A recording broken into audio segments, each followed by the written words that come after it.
You've been searching for peace in all the wrong places. You've been told it comes from success, from money, from approval, from having everything figured out. But if that were true, why do so many people who have it all still feel lost? Why do you still feel restless, drained, stuck in the same thoughts that keep repeating like a broken record? You've been carrying the weight of expectations, of fears, of regrets, thinking one day it will all finally disappear. But here's the truth. The weight doesn't vanish on its own. You learn to carry it differently. And that's exactly what the Stoics mastered. They discovered that real freedom doesn't come from controlling the world outside, but from mastering the world inside. For thousands of years, Marcus Aurelius, Seneca, and Epictetus left behind the blueprint. A blueprint for calm in chaos, for strength in suffering, for joy that no circumstance can take away. And tonight, you are going to step into that same path. These 3 hours are not just something to listen to. They are a reset button for your mind. With every lesson, you'll feel the noise fade, the pressure lift, the clarity return. By the time you finish, you'll see life differently, stronger, calmer, more in control. So write this down now. Nothing outside me controls me. The more you repeat it, the more it will engrave itself into your mind, until it becomes part of who you are. Are you ready? Let's begin. You've been living with comfort at your fingertips. Warm beds, food delivered in minutes, endless distractions glowing from a screen. Comfort has made life easier, but it has also made you weaker in ways you don't always notice. The smallest inconveniences can feel like disasters. A late bus, a missed call, a cold room, and suddenly your peace is gone. What if the very comfort you cling to is the reason life feels heavier than it should? What if strength doesn't come from avoiding discomfort, but from choosing it? The Stoics believed that the mind becomes strong the same way the body does, through training. They didn't wait for hardship to find them. They practiced it deliberately. By stepping willingly into small forms of discomfort, they built resilience that made real struggles easier to face. Tonight, as you hear this, you will begin to see that voluntary discomfort is not punishment. It is freedom. Cold showers are one of the simplest ways to practice this. The body resists at first, screaming for warmth, for safety, for the familiar. But the moment you step into that icy water, you are training yourself to stay calm in the face of shock. You are teaching your nervous system that it does not control you, you control it. Over time, what once felt unbearable becomes tolerable, and what becomes tolerable eventually becomes empowering. The point isn't to love the cold, but to love the strength you build by enduring it. Science now supports what the Stoics knew centuries ago. Cold exposure reduces inflammation, improves circulation, and even sharpens mental clarity. But beyond biology, there is a deeper lesson. When you can stay calm under cold water, you can stay calm under pressure at work, in arguments, in moments of crisis. You build proof for yourself that you are capable of more than your comfort-loving mind wants to admit. Fasting carries the same principle. Food is everywhere, on shelves, in advertisements, in your fridge waiting to be grabbed. Eating has become less about survival and more about impulse. By choosing to go without food for a period of time, you challenge your impulses and step outside the trap of constant desire. Hunger becomes a teacher, reminding you that you can endure without instantly satisfying every craving. Seneca wrote about this practice, encouraging people to spend a few days each month living simply with the bare minimum, asking themselves, "Is this what I feared?" He knew that once you realize you can survive with less, you stop being controlled by fear of loss. Fasting is not about starving, it's about strengthening. It sharpens the mind, resets the body, and teaches you that your value is not tied to endless consumption. Silence is another form of voluntary discomfort, one that most people overlook. In a world filled with constant noise, being alone with your thoughts can feel unbearable. The urge to check your phone, turn on music, or fill the space with chatter is strong because silence exposes the mind. But that is exactly why it is powerful. By choosing silence, you learn to face your thoughts instead of running from them. Epictetus taught that we suffer more from imagination than from reality. Silence brings those imagined fears to the surface, but it also gives you the chance to see them clearly. Instead of drowning them out with distractions, you sit with them, you breathe with them, and you take away their power. Practicing silence is practicing mastery over yourself. These small hardships, cold showers, fasting, silence, are not random challenges. They are symbolic rehearsals for life itself. When grief comes, when failure arrives, when the unexpected knocks on your door, you will not be crushed because you've trained your mind to stand firm. Each small act of chosen discomfort becomes a shield, a reminder that you can endure far more than you once believed. But voluntary discomfort is not only about resilience, it's also about freedom from fear. Think of how often fear controls you. Fear of rejection, fear of hunger, fear of pain, fear of loss. By practicing discomfort, you strip fear of its strength. You realize that hunger will not break you, cold will not destroy you, silence will not drive you mad. Suddenly, fear loses its grip, and with that freedom comes calm. Modern life convinces you that comfort equals happiness. But has it made you happier? The soft bed, the endless entertainment, the easy food, they soothe for a moment, but they do not strengthen. True joy comes not from avoiding struggle, but from overcoming it. When you walk out of a cold shower alive and awake, when you finish a fast with clarity instead of weakness, when you sit in silence and discover peace in your own mind, you taste a happiness that no purchase, no comfort, no distraction can offer. This practice also changes the way you see luxury. Once you've felt hunger, you value food more deeply. Once you've endured cold, warmth feels like a blessing. Once you've sat in silence, conversation feels like music. Voluntary discomfort sharpens appreciation, turning ordinary moments into gifts. The cup of tea after fasting, the blanket after the cold shower, the laughter after silence. They all shine brighter because you've earned them. But perhaps the most powerful lesson is discipline. Voluntary discomfort is not about the act itself. It's about choosing what your impulses resist. Each time you step into discomfort, you strengthen your ability to choose long-term growth over short-term pleasure. You build self-trust. You prove to yourself that you can do what is hard, that you can hold the line when your mind begs you to retreat. This discipline spills into everything: work, relationships, goals. The same willpower that holds you steady in cold water will hold you steady in the storms of life. Think of it this way: comfort is not bad, but comfort without strength is dangerous. When life removes your comforts, and it will, you will either break or rise. By practicing discomfort now, you are preparing for that moment. You are not waiting for life to test you.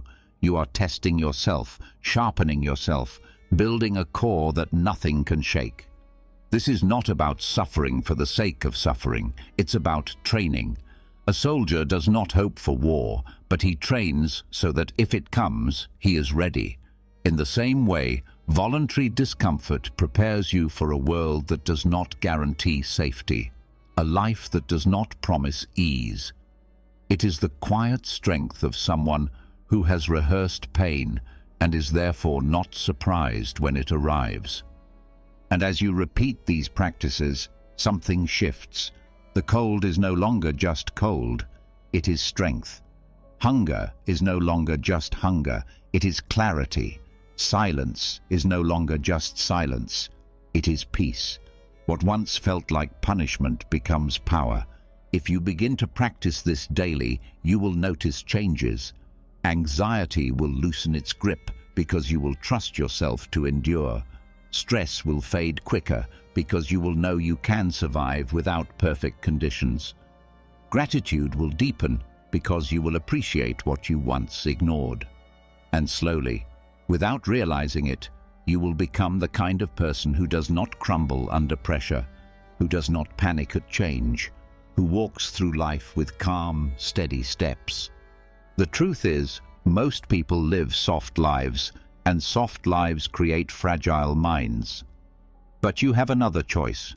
You can train yourself to be unshakable, not by waiting for hardship, but by inviting it in small doses, controlled, deliberate, purposeful.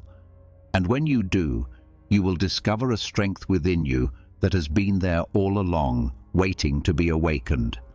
This is the gift of voluntary discomfort, not suffering, but freedom, not weakness, but resilience, not fear, but power. The power to walk through life knowing that no matter what comes, you are ready.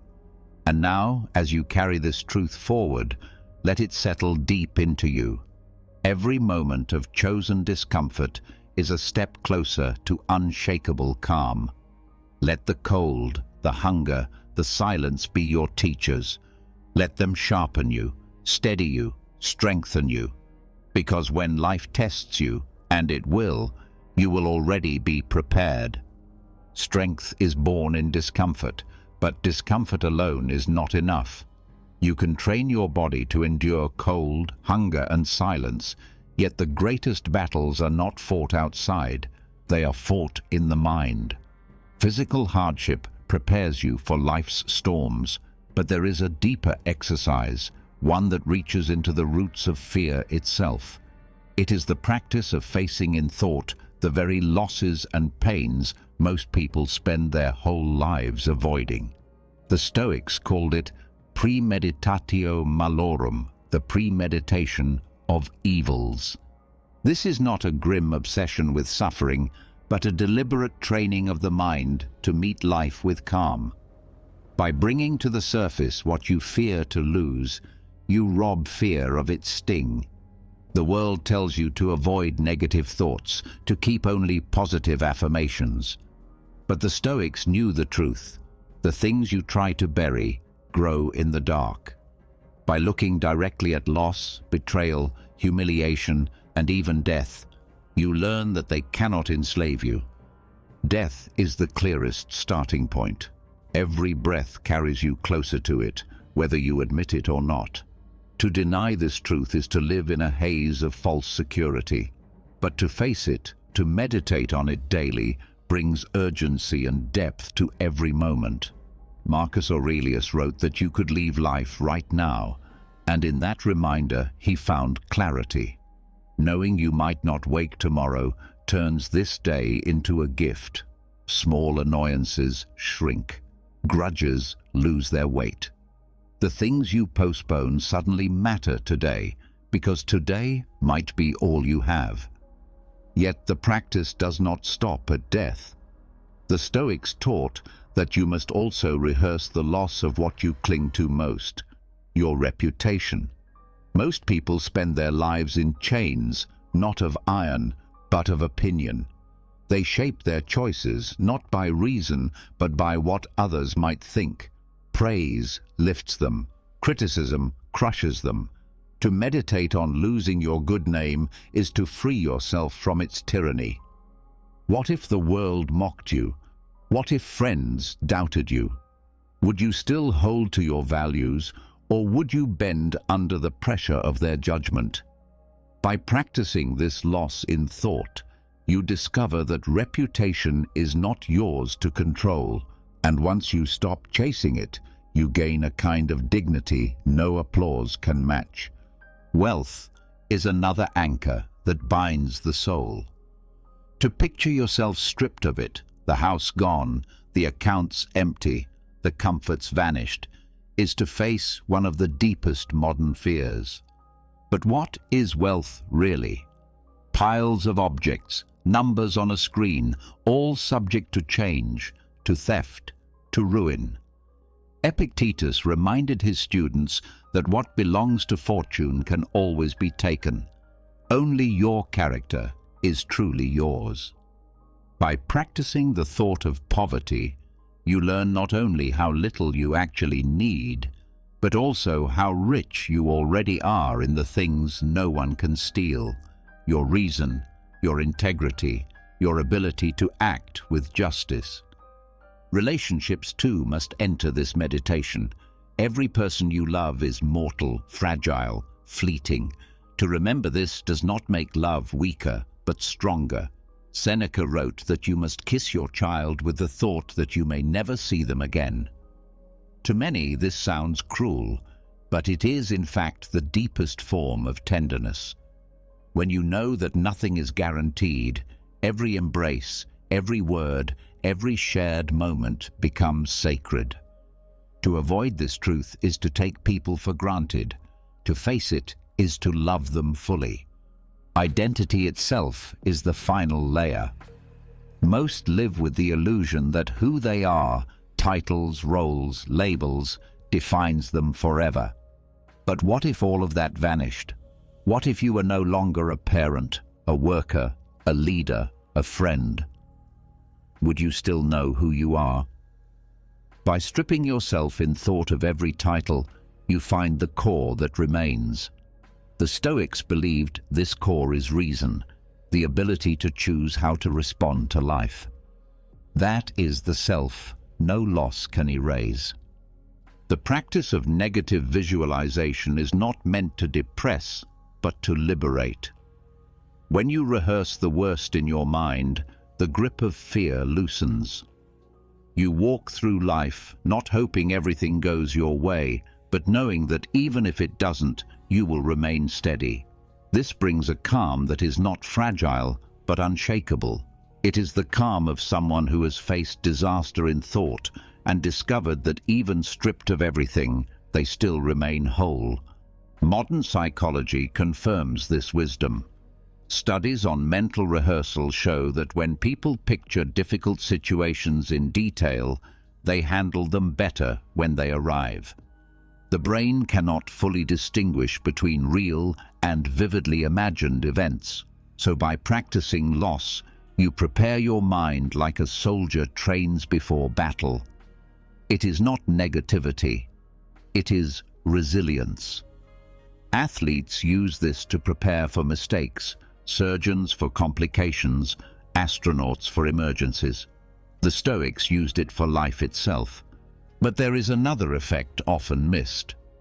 Negative visualization increases gratitude. When you meditate on losing your health, every breath becomes sweeter. When you think of losing a friend, every conversation becomes more precious.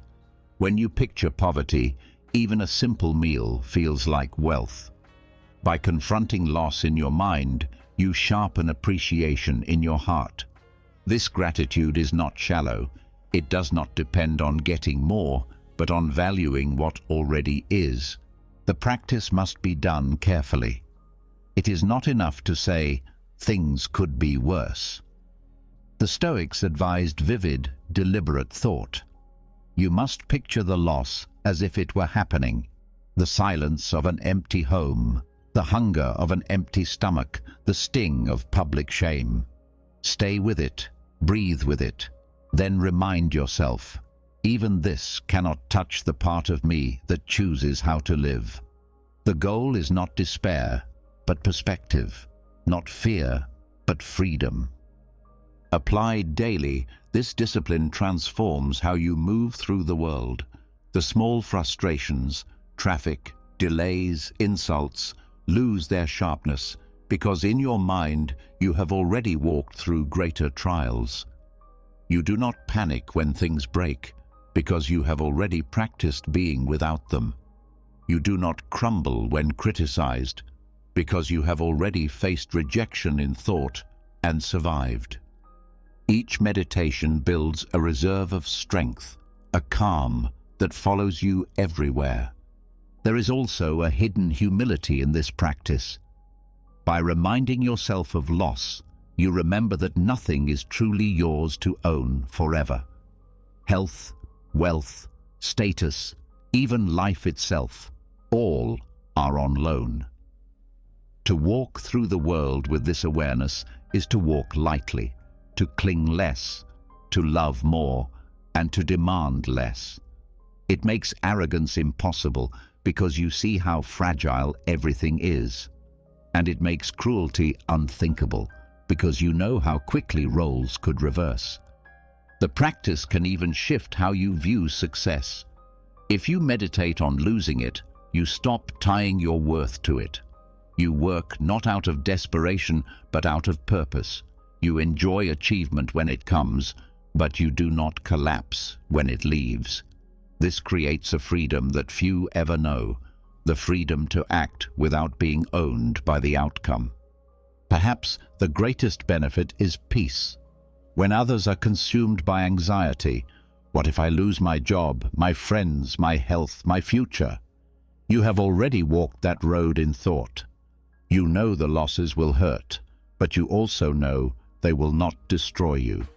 This quiet knowledge allows you to meet the present with steady hands, and that steadiness is contagious. People around you will feel it, lean on it, draw strength from it.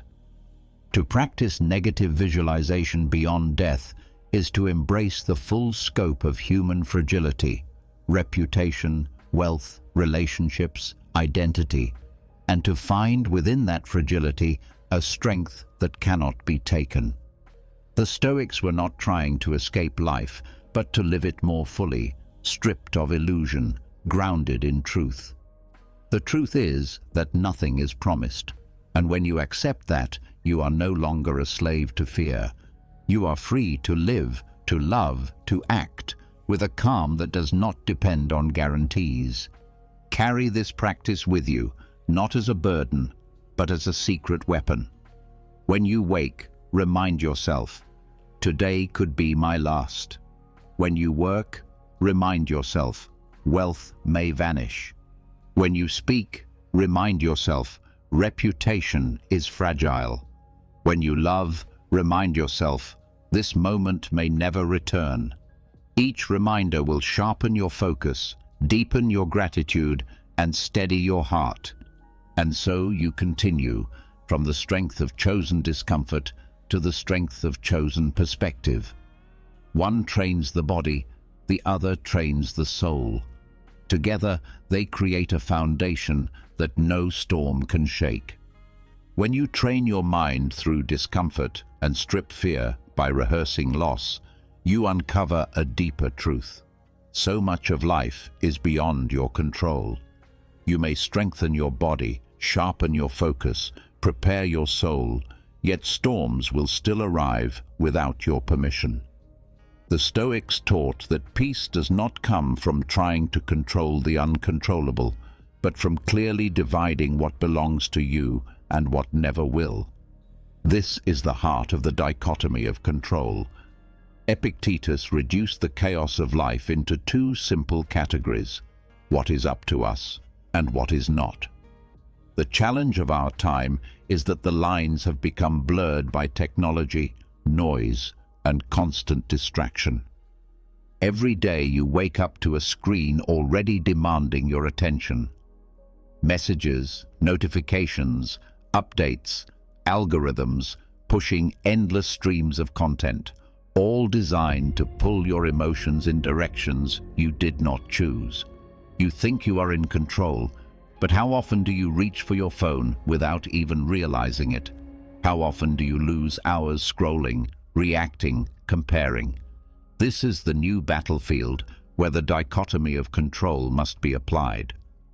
The Stoics faced emperors, wars, exile. We face digital storms of distraction, envy, and manipulation. The enemy is different, but the principle remains the same. What belongs to you are your choices, your thoughts, your actions. What does not belong to you are the comments on your posts, the algorithm that hides or amplifies your voice, the likes you may or may not receive. Yet many hand over their peace every day by confusing these categories. You may feel anxious when a message is ignored, angry when your opinion online is challenged, insecure when others appear more successful.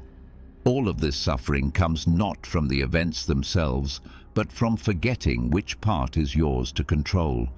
Think of the design of platforms. They are engineered to exploit human psychology, to keep you hooked through uncertainty and reward. Variable rewards, sometimes you get the like, sometimes you don't, create obsession. The Stoics would call this slavery to externals. Epictetus said, "If you desire what is not yours, you will be disturbed." When you depend on the machine for validation, you have already surrendered your freedom. The first act of resistance is clarity. The algorithm is not yours, but your response is. Another trap is comparison. Technology has made it effortless to measure yourself against thousands of others. Careers, wealth, beauty, achievements, all presented in highlight reels. This constant exposure breeds envy and self-doubt. Yet comparison is outside your control, because you cannot shape the lives of others, only your own. Marcus Aurelius reminded himself to focus not on what others do, but on whether his own actions align with nature and reason. To apply this today is to shift attention from the curated lives on your feed back to the reality of your own choices. Are you living with discipline? Are you acting with justice? These are within your control. The images on a screen are not. Even information itself has become a flood. News cycles run endlessly, designed to provoke outrage, fear, urgency. The mind becomes restless, pulled in 100 directions, convinced it must react to every headline. But the Stoic approach is to filter. What can I actually do here? If an event is beyond your influence, let it go. Care about the state of the world, but do not enslave yourself to updates you cannot change. Your responsibility is to act where your hand reaches, to vote, to help your neighbor, to live with virtue. Anxiety over distant storms solves nothing. The dichotomy of control also applies to digital identity. You may craft words, share ideas, post creations, but the way others receive them is not yours to command. Praise and blame belong to them. If you anchor your worth in their reaction, you will rise and fall like a puppet on strings. The Stoic way is to post, speak, share with integrity, then release attachment. What you control is the effort. The reception is not yours. In this lies freedom from the tyranny of external opinion. Time is another casualty of modern technology. Notifications splinter your focus, pulling you into tasks you never intended to do. Hours dissolve in distraction. The Stoics warned that people guard their money carefully but squander their time. Marcus Aurelius wrote that life is long enough if you use it well. To apply the dichotomy today is to reclaim time as your own possession. Silence notifications. Set boundaries. Decide when you will engage with technology instead of being dragged by it. Each moment you reclaim strengthens the fortress of your mind. Yet the Stoic teaching is not to reject technology altogether. Tools are not the enemy. Misuse is. A sword can protect or destroy. A phone can connect or enslave. The question is always, am I using this or is it using me? If you act with intention, technology becomes a servant. If you act without awareness, it becomes your master. The dichotomy of control is the compass that ensures you remain the one holding the reins. There is also the matter of self-image. Online culture encourages performance, a constant shaping of how you appear. You adjust yourself not to live rightly, but to be perceived rightly. This is the corruption of control. The Stoics would remind you that character is yours, reputation is not. When you chase reputation, you live in fear. When you anchor in character, you are unshaken. To apply this now is to speak truth, to live consistently, even if no one approves. Your worth is not measured in metrics, but in the harmony between your actions and your principles. Consider also the way outrage spreads online. Anger is contagious. One comment sparks another, and soon reason is drowned in noise. The Stoics called anger temporary madness, a surrender of reason to impulse. Here again, the line is clear. You cannot control another's words, but you can control whether you feed the fire. To step back, to breathe, to let silence be your answer. This is strength. Not every attack deserves a sword. Sometimes the highest power is refusal to engage. And then there is the subtle erosion of attention. Endless scrolling rewires the brain, making deep focus difficult, patience rare. The Stoic practice of attention, prosoche, is the antidote.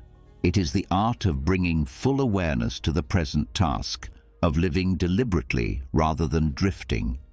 In the digital age, prosoche means choosing moments of stillness without devices, reclaiming the ability to focus deeply, to read slowly, to think clearly. Your attention is yours to protect. If you lose it, you lose yourself. Even relationships are reshaped by this principle. Messages left unread, posts unnoticed, responses delayed, all can spark anxiety. But another's attention is not yours to command.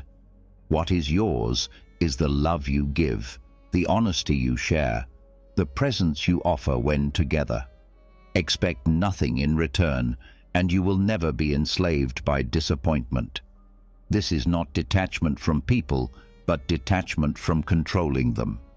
Love freely, without conditions, and you love as the Stoics taught, by giving, not by bargaining. The dichotomy also exposes the illusion of permanence in the digital world. Files, accounts, platforms, all feel stable, but can vanish in a moment. Companies shut down, servers fail, rules change. To tie your identity or legacy solely to digital structures is to build on sand. The Stoics would say, use these tools, but anchor your life in virtue, which no server can erase. What is built in character outlives what is built in pixels. Finally, the dichotomy of control in technology calls you to mastery over desire. Each ad, each feed, each notification is crafted to awaken craving for products, for attention, for endless more. But craving for what lies outside you is slavery. Epictetus would urge you to examine every impulse. Is this within my control? If not, release it. True wealth is wanting less, not acquiring more. Applied to technology, this means freeing yourself from the endless scroll of desire. You use tools when they serve a purpose, not when they stir a craving. To live this way is to carry Stoic freedom into the digital age. You do not renounce the world, but you refuse to be mastered by it. You separate clearly. My actions are mine, my judgments are mine, my choices are mine. The algorithm, the likes, the comments, the endless noise, They are not mine. And once you see this line with clarity, peace returns. The dichotomy of control was born in a world of emperors and slaves, but its power has not faded. Today, the chains are invisible, woven of screens and signals, yet the key is the same. Focus only on what belongs to you. Release the rest. In doing so, you build an inner fortress no algorithm can breach, no notification can rattle, no online storm can shake. This is how you reclaim sovereignty in the age of distraction. This is how you step out of digital slavery into Stoic freedom, calm, clear, untouchable. And it begins with a choice only you can make, to live as master of your own mind. Clarity over what belongs to you and what does not brings freedom. But there is another layer of mastery that shapes how you live among others. It is not just what you control in thought or action, but what you choose to release in speech. Words, once spoken, cannot be retrieved. They can build trust or destroy it, heal or wound, open doors or close them forever. In our age of constant noise, messages, debates, arguments, silence has become one of the rarest forms of wisdom. Not the silence of fear, not the silence of passivity, but silence as an act of strength, the ability to hold back when the impulse is to react. The Stoics knew that the tongue is one of the hardest instruments to discipline. Seneca warned that much of life's misery comes from words spoken without thought. When anger rises, the first weapon people reach for is language, sharp and quick, designed to wound. To remain silent in those moments is not weakness, but self-command. By refusing to let impulse spill into speech, you guard both your dignity and your peace. The mind may burn with emotion, but silence cools the fire before it spreads. Modern research supports this timeless truth. Emotional regulation is strengthened when there is a pause between stimulus and response. That pause is silence. Neuroscientists describe how the amygdala sparks in anger, but with restraint, the prefrontal cortex steps in, giving reason time to speak. Silence is not empty. It is space where reason gathers its strength. By choosing silence, you extend that pause, giving yourself the chance to act with clarity instead of regret. In conversations, silence can be a tool of deep attention. Most people listen only to reply, not to understand. Their minds race ahead, preparing arguments, waiting for gaps to fill. But when you choose silence, you create space for the other person's voice. You hear not only their words, but their meaning. True listening requires silence, because it is only when the noise of your own thoughts is stilled that another's truth can enter. Relationships built on this kind of listening grow stronger, because people feel seen and understood in ways rare in ordinary exchange. There is also a subtle authority in silence. Leaders who speak sparingly are often respected more than those who flood every room with words. Measured silence conveys control, confidence, and thoughtfulness. It signals that you are not tossed about by impulse or driven by the need to dominate every space. This is why silence often holds more weight than speech. When you finally choose to speak, your words carry the gravity of someone who has first mastered restraint. Silence is also a shield against manipulation. In debates, arguments, or negotiations, silence unsettles those who expect quick reactions. When you do not answer immediately, others reveal more than they intended, or they show their own impatience. By withholding speech, you gain information, you maintain composure, and you avoid being drawn into traps set by provocation. The Stoics practiced this kind of silence as a form of mental armor. guarding their calm against the turbulence of others. At a deeper level, silence turns the mind inward. Without constant speech, you begin to hear the dialogue within yourself. Most people fear silence because it reveals the noise inside, the worries, the unfinished thoughts, the hidden fears. But facing that inner noise is the path to clarity. By sitting in silence, you become aware of the patterns driving your reactions. You see how often anger rises without cause, how desire pulls without reason, how fear whispers without truth. Silence exposes the illusions that usually hide behind chatter. In daily practice, silence can transform ordinary moments. Walking without headphones, eating without conversation, spending a few minutes each morning in quiet reflection. These simple acts reveal how much noise you carry unconsciously. They slow the pace of life, allowing you to notice details, to savor experiences, to think deeply instead of skimming the surface. Silence enriches life because it creates space for presence. There is also a moral power in withholding words. Much harm in the world comes not from action, but from careless speech, rumors, insults, lies, exaggerations. The Stoics held truth as a sacred duty and silence as its companion. To refrain from speaking when you are tempted to deceive, to hold back gossip even when it would win favor, to resist the urge to wound when you are hurt. This is the discipline that protects both your integrity and the harmony of those around you. Yet silence is not withdrawal. It is not refusal to engage with the world, but the choice to engage wisely. There are times when silence is strength, and there are times when silence is cowardice. The Stoics drew this line carefully.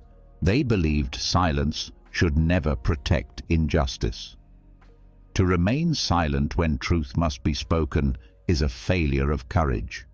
Active silence is not about avoiding speech, but about mastering it, knowing when words are necessary and when they are not. In a digital age, the value of silence grows even sharper. Online debates, comment sections, endless arguments, all invite instant reaction. Anger spreads faster than thought, and many destroy their peace by answering every provocation. Practicing silence here is revolutionary. To read and not react, to scroll and not engage, to let opinions pass without reply. This is the application of Stoic wisdom to the modern world. You protect your mind by choosing where your energy goes, refusing to throw it into battles that do not matter. Silence also deepens creative thought. The greatest works of philosophy, literature, and art were not born in noise, but in solitude. The mind requires silence to connect ideas, to reflect, to create. Constant conversation fragments attention, but silence gathers it. To practice silence is to fertilize the ground of creativity, to give yourself the space where insight can grow. This practice strengthens character in subtle ways. By withholding words, you learn patience. By listening deeply, you learn empathy. By turning inward, you gain clarity. Each moment of silence is training for the soul, teaching you that not every impulse must be obeyed, not every thought must be shared, not every reaction must be voiced. This is freedom, not repression, but mastery. The Stoics compared uncontrolled speech to an undisciplined army, charging in all directions, destroying more than it protects. Silence is the general that restores order, ensuring words are used with purpose, not wasted in chaos. When you begin to live this way, you notice a change in others too. People begin to value your words more because they know they come from thought, not impulse. Trust grows because your restraint signals reliability. Respect deepens because silence reflects self-command. Practicing silence does not mean cutting yourself off from joy or laughter. It means that when you speak, your words rise from choice, not compulsion. They are not weapons thrown in anger, not filler to avoid discomfort, not masks to hide insecurity. They become tools of truth, connection, and meaning. Silence polishes speech the way sharpening hones a blade. To cultivate this discipline, begin with simple steps. Before replying in anger, pause. Before joining gossip, hold your tongue. Before filling a quiet moment, let it be. At first, silence may feel heavy, awkward, unnatural, but over time, it becomes light, natural, freeing. You discover that silence is not emptiness, but presence, not weakness, but strength. As with all Stoic practices, the goal is not to escape life, but to master it. Voluntary discomfort strengthens endurance. Negative visualization frees you from fear. The dichotomy of control anchors your choices, and now silence disciplines your speech. Each step builds upon the last, weaving together a way of life that is resilient, calm, and unshakable. When others shout, you will remain composed. When provoked, you will not be moved. When tempted to waste your voice, you will hold it until it can serve truth. This is silence as active wisdom, a power that grows stronger the more it is practiced. It is not about saying less, but about saying better. And in a world drowning in noise, this discipline will make your voice stand out, not because it is loud, but because it is rare, deliberate, and true. The discipline of silence gives you mastery over your impulses, but there is another challenge that no restraint of the tongue can escape: the experience of pain. Words can be withheld, actions can be chosen with care, but suffering comes uninvited. It does not ask permission. It arrives through the body that weakens, the heart that breaks, the plans that collapse. Pain is universal, and no philosophy can erase it. Yet the Stoics discovered something few dare to believe: that pain can be more than a burden. It can be a teacher. Not an enemy to run from, but a guide that shapes resilience, wisdom, and depth of character. Seneca himself endured illness that often left him weak and bedridden, yet he treated those moments as a curriculum. Instead of drowning in despair, he studied the lessons that pain offered. He saw that suffering strips away illusions, showing you what truly matters. When you are healthy, you may waste time on trivial concerns, but when the body aches, you learn quickly which desires are unnecessary. Pain has the power to reorder priorities, to cut through distraction, and to reveal what cannot be taken from you. Physical pain, though brutal, teaches endurance. The body resists, cries out, demands relief, but within that storm, the mind has a choice: to be carried away by suffering or to stand apart from it, observing. Epictetus, himself crippled and in constant pain, made this distinction clear. Pain belongs to the body, but judgment belongs to the mind. The moment you recognize this, pain loses part of its tyranny. It still hurts, but it no longer dictates your entire being. You learn to say, "This body suffers, but my mind remains free." Emotional pain brings another set of lessons: loss, heartbreak, betrayal. These wounds cut deeper than the flesh because they touch the heart of who you are. But here too lies a curriculum. Heartbreak teaches that love is not ownership. To lose someone you cherish forces you to confront the truth that every bond is temporary, every connection fragile. Yet within that fragility is the call to love more fully while you can, to speak kindness before it is too late, to treasure moments instead of assuming they will repeat. Pain carves into the soul an awareness of impermanence, and with it, gratitude. Failure carries its own sting, the collapse of effort, the humiliation of defeat. Many avoid it at all costs, fearing the pain of being exposed. But the Stoic sees failure as a mirror. It reflects weaknesses, illusions, and blind spots that success would have kept hidden. Every failure is instruction. Where discipline was lacking, where patience gave way, where pride clouded judgment. To treat failure as a teacher is to transform it into progress. Seneca wrote that misfortune is virtue's opportunity, because without resistance, the soul cannot show its strength. One of the greatest lessons pain teaches is humility. Suffering reminds you that you are not in control of the world, that life is larger than your plans, that the body and heart are fragile. This humility can soften pride, making you gentler with others, more patient with their struggles, more willing to forgive. When you suffer, you understand suffering in others more deeply. Pain, then, can teach compassion, turning your own wounds into bridges of empathy. Modern psychology echoes this wisdom.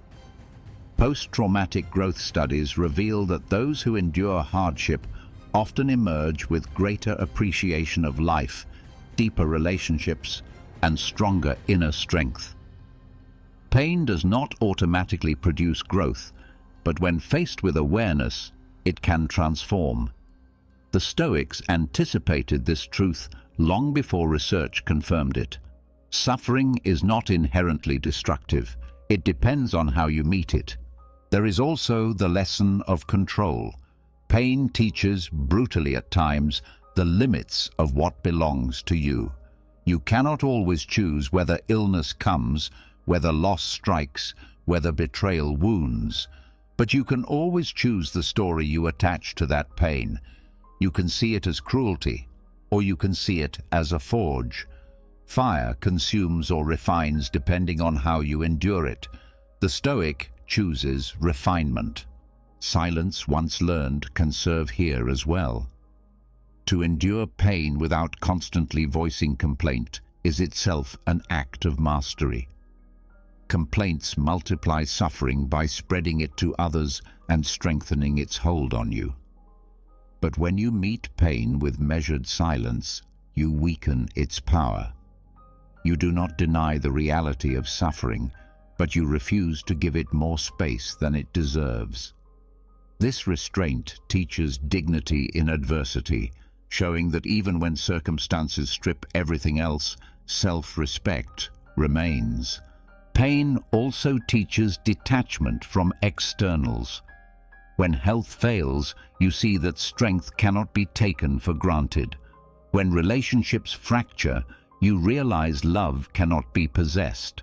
When wealth is lost, you understand its fragility.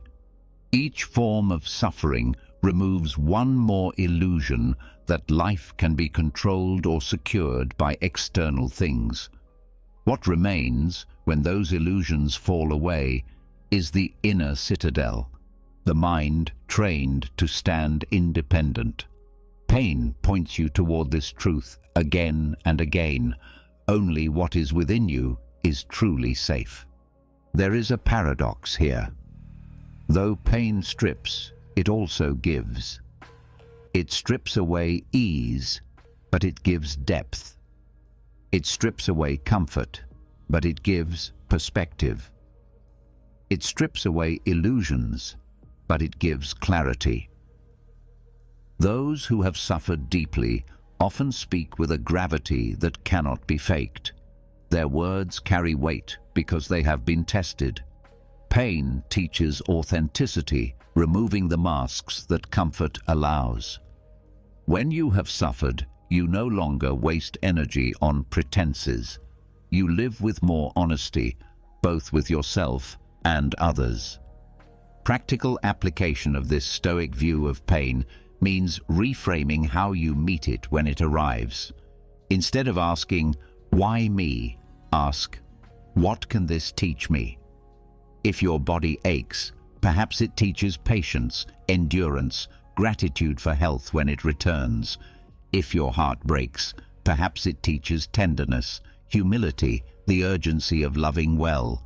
If your plans collapse, perhaps it teaches resilience, adaptability, detachment from outcomes. The question shifts pain from enemy to instructor. To treat pain as teacher also requires balance. It does not mean denying help or avoiding healing. Stoicism was never about ignoring medicine or refusing comfort where it is possible. Rather, it is about attitude. You seek healing while also using the suffering as training. You relieve what you can, but you grow from what remains. In this way, no pain is wasted. Every difficulty becomes part of your education. Pain also refines values. When you suffer, you see what truly sustains you. Some people discover that wealth cannot buy relief, that distraction cannot ease grief, that approval cannot heal wounds. What sustains in those moments is character, wisdom, love, and purpose. Pain teaches you where real strength lies, separating the shallow from the lasting. This clarity shapes a life lived with fewer illusions, fewer wasted pursuits, and more depth. In community, pain can become shared wisdom. When you speak not from theory, but from scars, others listen differently. Your endurance becomes an example, your lessons a source of strength for those still in the storm. Seneca himself wrote letters to guide others from his own experience of weakness and illness. By treating pain as a teacher, you not only learn for yourself, but also become a guide for others. Your suffering is not meaningless when it can serve to strengthen someone else. At its deepest, the Stoic view of pain teaches acceptance, not resignation, not defeat, but the calm acknowledgement that suffering is part of the human condition. To resist this truth is to suffer twice, once from the pain itself and once from the refusal to accept it. By embracing it as natural, as inevitable, as shared by all humanity, you align yourself with the reality of life. Acceptance does not end the pain, but it ends the war within you, bringing a peace that endures even in suffering. And so from silence you learn restraint, and from pain you learn wisdom. Each hardship becomes a lesson, each wound a line of instruction. To live this way is to turn every blow into a stepping stone, every loss into depth, every failure into growth. The Stoics did not promise a painless life. They promised that pain could become the very ground of strength if you choose to learn from it. The curriculum is not easy, but it is priceless. Pain teaches patience, humility, compassion, endurance, clarity, detachment, gratitude, authenticity, and acceptance. It teaches not by lecture, but by trial. And in those trials, if you are willing to learn, you become unshakable, not because pain never touches you, but because you no longer fear its touch. Pain teaches humility, resilience, and clarity, but once the lessons settle in, another truth rises to the surface. The most fragile and irreplaceable resource you will ever hold is not health, not wealth, not even relationships. It is time. Pain shows you how quickly days slip away, how suddenly life changes, how short the horizon really is. And once you see that clearly, the question becomes unavoidable. What are you doing with the hours that are still in your hands? Marcus Aurelius called time more precious than gold, because gold can be stored, traded, and recovered, but time once lost is gone forever. Seneca echoed the same warning in his essay on the shortness of life, where he argued that life is long enough if used wisely, but squandered when scattered on trivialities. These reminders are not meant to frighten, but to awaken you, because while most people guard their money fiercely, they let their hours slip away to distraction, obligation, and thoughtless living. To own your time is the highest form of wealth, and yet it is the one most often abandoned without resistance. Owning time begins with seeing clearly where it leaks. In a world built on distraction, hours vanish into glowing screens, endless scrolling, meaningless chatter, and busyness disguised as productivity. Each notification demands attention. Each platform is designed to keep you engaged longer than you intended. Without awareness, your day is not your own. It belongs to algorithms, to other people's agendas, to impulses you did not choose. The first act of reclaiming time is noticing the theft, understanding that not every demand deserves a response, and not every moment should be surrendered to noise. But awareness alone is not enough. You must practice discipline in how you spend your minutes, because every choice is a trade. When you say yes to one activity, you say no to another.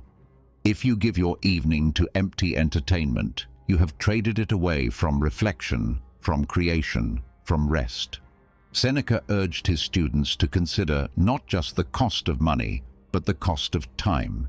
He wrote that people are frugal with their wealth, but careless with their days, never realizing that life is being spent with every passing hour.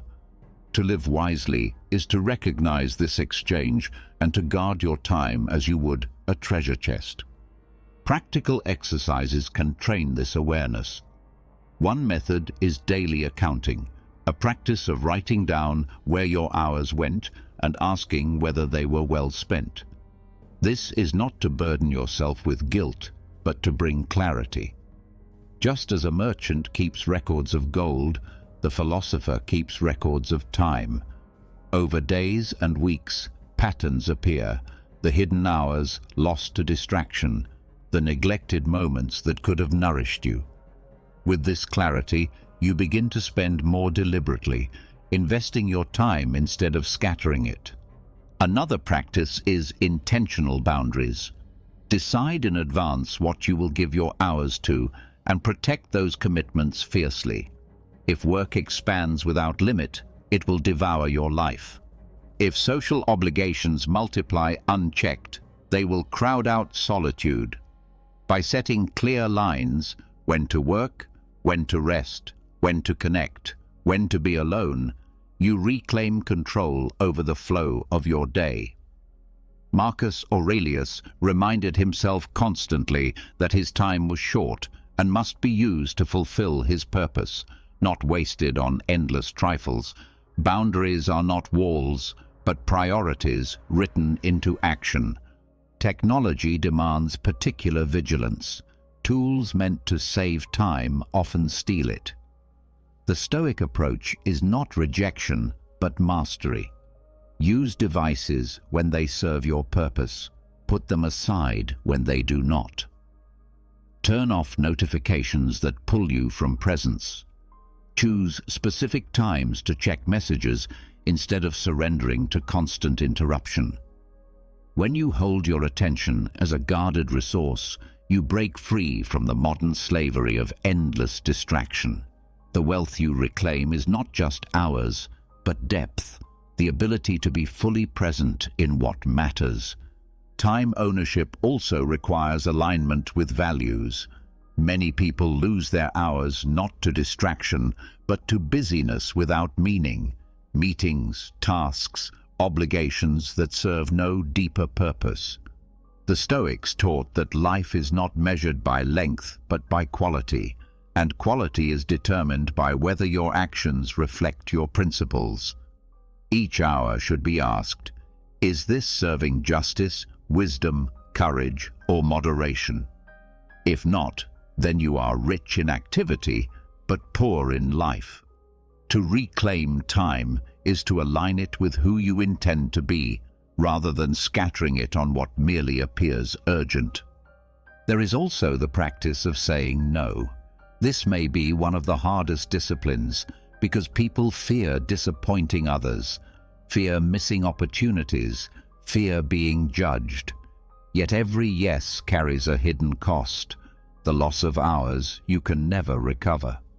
Seneca argued that nothing is more valuable than the person who lives according to their own nature, undistracted by demands that do not matter. Saying no is not rejection of people, but protection of the one resource you cannot multiply. To master it is to free yourself from living according to other people's expectations. Time ownership extends beyond the present into how you view the future. Many live as though they will always have more time, postponing what matters to some undefined later day. They tell themselves they will travel when retired, write when inspired, reconcile when ready, live when convenient. But life does not guarantee later. The Stoics urged urgency, not the frantic rushing of anxiety, but the clarity that every delay is a theft. If something is worth doing, it deserves a place now, not someday. To live this way is to fill your days with meaning, instead of waiting for permission from time that may never arrive. Another exercise is evening reflection. At the end of the day, review how your hours were used and whether they honored your purpose. This is not to condemn, but to adjust, to learn. Just as an athlete reviews performance, the Stoic reviews time. Over weeks and months, this habit sharpens awareness, teaching you to spend tomorrow more wisely than today. In this way, time is no longer lost unconsciously, but guided intentionally. The wealth of time is also found in presence. Many waste hours not in what they do, but in how they do it. Half distracted, half elsewhere, never fully alive in the moment. To reclaim time is to reclaim attention, to drink fully of the task at hand, whether it is work, conversation, or solitude. Marcus Aurelius often reminded himself not to drift, not to scatter his mind, but to do what was before him with his whole self. This turns even ordinary minutes into treasure, because they are fully lived. There is also a deeper generosity in time. Money given can be earned again, but time given is a gift of life itself. To spend hours with someone, to listen without distraction, to be present without rushing, these are acts of profound value. The Stoics did not see time ownership as hoarding, but as conscious giving. You give freely where it aligns with virtue, but you do not squander it where it serves only vanity or compulsion. This balance ensures that your time enriches both you and those around you. Owning time means also owning mortality. Every day lived is a day closer to death. This is not cause for despair, but for urgency. Memento mori, the remembrance of death, was for the Stoics the ultimate reminder that time is finite. When you wake, remind yourself that today may be your last, and then ask, how will I spend it? This sharpens priorities instantly. The trivial fades, the essential shines. To live with this awareness is to live with intensity, not wasting what cannot be renewed.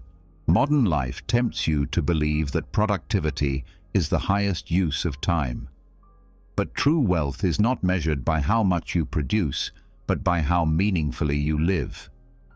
Rest, reflection, friendship, and stillness are not wasted hours, but essential investments. The Stoics understood balance.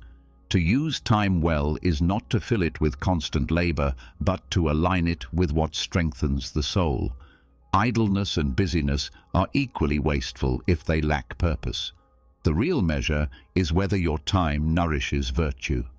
There is also the hidden cost of regret. Many realized too late that their hours were traded for things of no value, chasing approval, accumulating possessions, striving for recognition that vanished quickly. To avoid this fate, you must guard your time now. Seneca urged living as though each day could be your last, because in doing so, you cut away waste and focus on what matters. Regret comes from careless spending. Peace comes from deliberate use. The practical steps are clear. Track your time, set boundaries, align with values, practice saying no, reflect daily, live with presence, give consciously, and remember mortality. Each step transforms time from something that slips through your fingers into something you hold with reverence. This is how time becomes wealth, not in accumulation, but in intentional use. To live with this discipline is to walk through life with awareness that every hour is a coin you spend. Spend it carelessly, and life vanishes into triviality. Spend it wisely, and even a short life becomes rich, full, and meaningful. Marcus Aurelius, emperor of the largest empire of his age, knew this truth. Power, gold, armies, all were nothing compared to the treasure of time well used. The same is true for you. And so the lessons build. Pain teaches you what cannot be taken for granted. Time shows you what cannot be replaced. To hold these together is to live with urgency, humility, and clarity. Your wealth is not measured in what you own, but in how you use the hours given to you. Guard them, honor them, and you will find yourself richer than kings. Time, once understood as the rarest wealth, naturally leads to the question of how you choose to spend it. You can guard your hours, shape your days, and live deliberately. But if your energy is still tied to the opinions of others, you are not free. What use is time reclaimed if it is wasted worrying about how you are seen, praised, or judged? This is where the Stoic practice of indifference reveals its power. Not cold detachment, not apathy, but a deliberate refusal to let external approval dictate your worth. Most people live chained to invisible judgments. They measure themselves through the eyes of others, seeking praise, fearing criticism, adjusting their choices to match expectations. One careless remark can ruin their mood. One withheld compliment can plant seeds of doubt. One insult can spiral into endless resentment. The Stoics saw this dependence as slavery of the mind. Epictetus reminded his students that freedom is found not in being praised, but in not needing praise. If your peace rises and falls with public approval, then your peace never truly belongs to you. Indifference here does not mean dismissing life or people. It means distinguishing between what belongs to you and what belongs to others. Your actions, your character, your intentions, these are yours. The interpretations, gossip, and opinions of others, those are not. To be indifferent to them is to reclaim your inner ground, to build strength where others are fragile. A person who depends on approval is like a leaf blown by every wind. A person indifferent to it stands like a rooted tree, steady regardless of storms. Apathy is different. Apathy is the absence of care, the refusal to engage, the rejection of responsibility. Stoic indifference is not that. It is caring deeply about what is within your power, justice, integrity, courage, while refusing to be disturbed by what is not. Marcus Aurelius ruled an empire, yet he wrote to himself not to be consumed by fame or flattery. He knew both were illusions, passing as quickly as shadows. His indifference was not laziness, but strength, a constant return to what mattered most. The modern world makes this lesson urgent. Social media amplifies approval into numbers, likes, shares, followers. Many live not for their own values, but for the metrics of strangers. The dopamine rush of validation becomes addictive, and the absence of it feels like failure. To practice Stoic indifference is to step outside this cycle, to post or speak or act with honesty, then release concern for how it is received. The courage lies not in never being judged, but in no longer being owned by judgment. This indifference also strengthens relationships. Paradoxically, when you stop needing others to approve of you, you can love them more freely. Approval-based love is conditional. I am happy with you when you admire me. Stoic love is unconditional. I value you regardless of whether you applaud or criticize me. Indifference to approval liberates you to give without demand, to act with kindness without expecting reward, to speak truth even if it displeases. Relationships become more genuine when they are no longer transactions for validation. Indifference to praise is as important as indifference to blame. Many believe only criticism enslaves, but praise can be just as dangerous. Compliments can trap you into repeating behaviors that win approval rather than those aligned with principle. If you act for applause, you are no less captive than if you shrink from insult. The Stoic way is to act rightly because it is right, not because it is noticed. Praise is pleasant, but it is not the compass. Integrity is the compass. This indifference also applies to success and failure. Both are often defined externally, measured by status, recognition, or wealth. To be indifferent to these definitions is to redefine success as alignment with virtue. A day lived with courage, justice, and reason is a success, even if no one sees it, even if it brings no external reward. This frees you from the exhausting pursuit of validation and gives you a deeper satisfaction, one that no loss of reputation can shake. Practical exercises can strengthen this indifference. One is to practice deliberate exposure to disapproval. Speak an unpopular truth calmly. Refuse to conform in trivial matters. Accept small criticisms without defense. Each time you survive disapproval, you prove to yourself that it does not define you. Another exercise is nightly reflection. Ask not whether others approved of your actions, but whether your actions honored your principles. This shifts the center of gravity from external opinion to internal virtue. There is also the discipline of reframing. When insult comes, remind yourself, this is only sound, only words shaped by another's judgment. They do not alter your nature. Epictetus said that if someone calls you foolish and you are not, it means nothing. If you are, then their words only revealed truth. In both cases, their opinion adds nothing to your worth. Reframing disarms insult, showing it as powerless unless you give it weight. Indifference as strength also prepares you for public life. Leaders, creators, teachers, anyone who stands before others will face both applause and attack. To depend on the first and fear the second is to be tossed endlessly between pride and despair. But to stand indifferent to both is to remain steady, able to serve without being broken by opinion.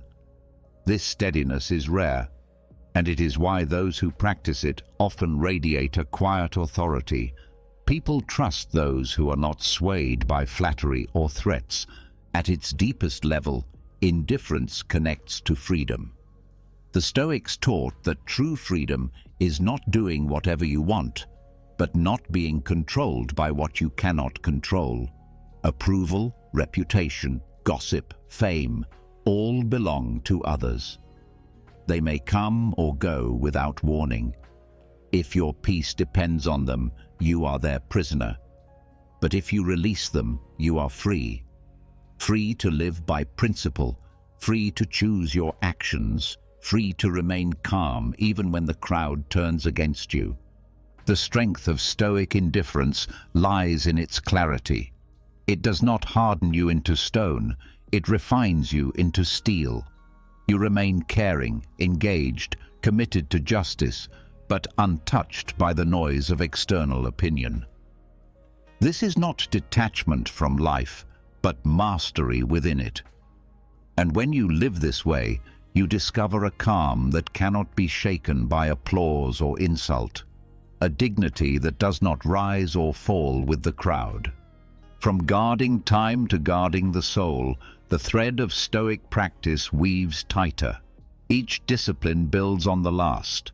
Discomfort strengthens endurance, visualization removes fear, control clarifies responsibility, silence disciplines speech, pain teaches wisdom, time sharpens urgency.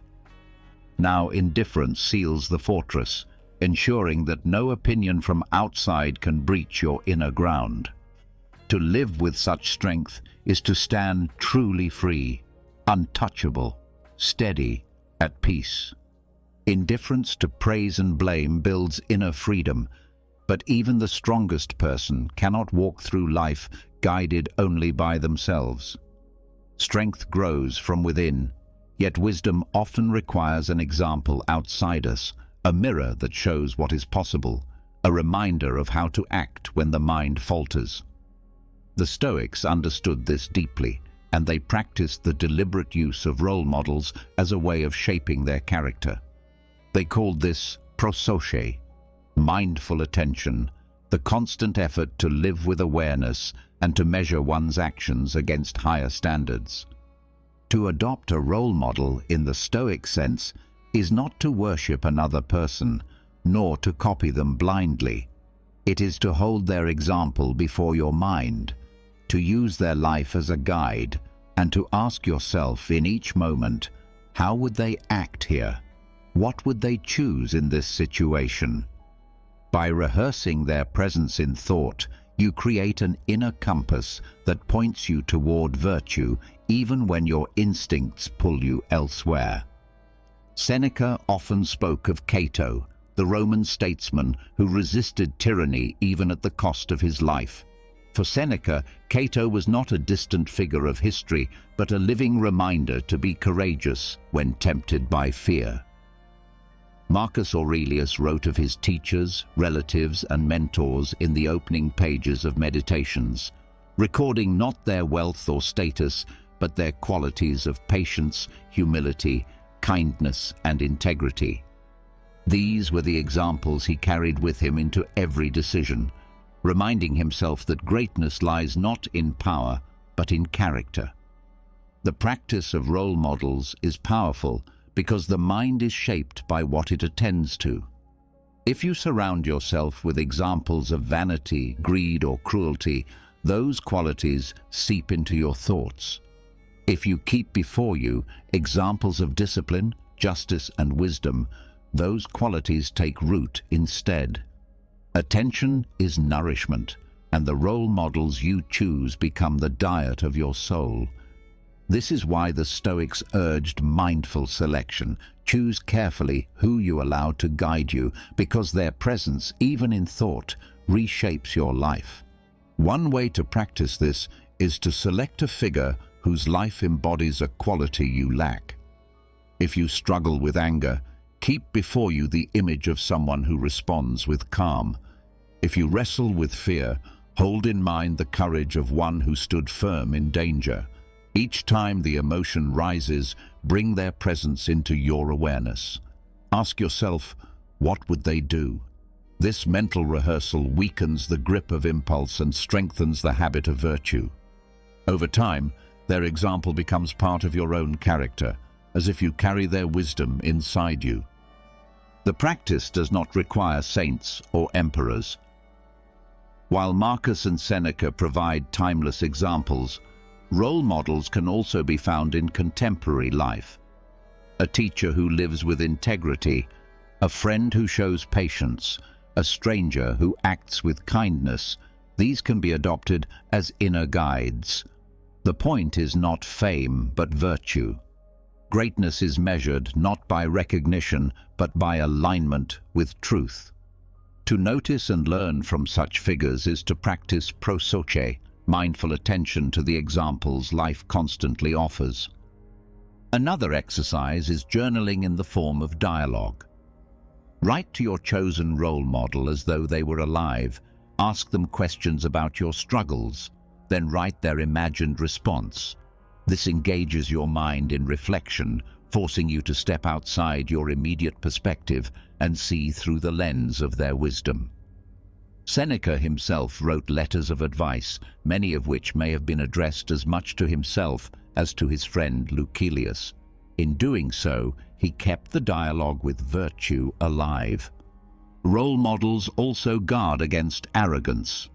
It is easy to believe you are virtuous when you measure only against yourself, but when you hold before your mind the patience of Socrates, the courage of Cato, the discipline of Epictetus, you see how far there is to go. This humility is not meant to discourage, but to motivate. To have a higher standard always in sight pulls you upward, reminding you that growth never ends. There is a danger, however, in idolizing role models as flawless. The Stoics warned against this. They saw role models not as perfect beings, but as examples of specific virtues worth imitating. Marcus Aurelius himself admitted his own failures repeatedly in Meditations. The point is not to find a perfect figure, but to learn from the strengths of those who came before. Even flawed examples can teach. From one, you learn courage. From another, you learn restraint. From another, humility. The wise gather virtue wherever it is found, refusing to dismiss it because the vessel is imperfect. The practice of inner role models can also extend to daily decision-making. When faced with a difficult choice, pause and ask, if Seneca stood beside me, what would he counsel? If Marcus observed me now, would he approve? If Epictetus judged my action, would it align with his teachings? These questions create a moment of reflection that interrupts impulse. They invite reason into the decision, reminding you that you are not alone, but guided by centuries of wisdom. Modern psychology supports this practice through the concept of self-distancing. By viewing a situation from the perspective of another, you reduce emotional bias and increase clarity. It is easier to advise a friend than to decide for yourself because distance sharpens perspective. By adopting role models internally, you create that same distance, allowing reason to guide where emotion might otherwise dominate. This practice also strengthens perseverance. In hardship, recalling those who endured greater trials can inspire courage. When facing criticism, remember how Marcus endured the weight of empire without collapsing. When facing illness, recall how Epictetus lived with disability yet taught freedom of the mind. When facing loss, remember how Seneca reminded himself daily of the fragility of life and still chose gratitude. Their presence in your thoughts gives you strength, not because they remove suffering, but because they remind you that suffering can be endured with dignity. Role models also help refine your goals. Modern culture often celebrates wealth, fame, and power. But when you keep in mind the lives of philosophers who valued virtue above all, you see how shallow those goals are. You begin to measure success not by external markers, but by inner progress. Each time you compare yourself not to the rich or famous, but to the wise and disciplined, you shift your compass toward a truer north. A deeper exercise is the creation of a personal pantheon, a collection of figures whose virtues you wish to embody. Perhaps you draw courage from Cato, wisdom from Socrates, humility from Marcus, compassion from a loved one, resilience from a friend. Hold these figures together in your mind, and when faced with difficulty, call upon whichever is most needed. In this way, you are never without guidance, because you carry with you a living counsel of virtue. But the most important part of this practice is not thought, but action. To admire a role model without imitating them is vanity. To truly adopt them is to let their example shape your choices, moment by moment. The Stoics taught that philosophy is not words, but deeds, not theory, but life. If you claim Marcus as your guide, then live with his patience. If you admire Epictetus, then practice his discipline. If you value Seneca, then act with his clarity. Role models are not decorations for the mind, but tools for transformation. And so indifference freed you from dependence on others, but role models guide you toward higher living. One guards your peace, the other sharpens your virtue. Together, they create balance, freedom from external chains, and direction toward inner excellence. This is the heart of Stoic practice, not to live adrift, not to live enslaved, but to live guided, steady, and free. Role models give you direction and serve as inner guides, but even the finest examples are still human, bound by the same fragility and limits as you. To move beyond comparison, the Stoics turned to something larger, the perspective of the cosmos itself. They trained the mind to rise above personal concerns, to look at life not from the narrow view of self, but from the vastness of the universe. This practice dissolves pride, shrinks worry, and replaces agitation with humility and peace. To meditate on the cosmic scale is to step outside the confines of personal drama.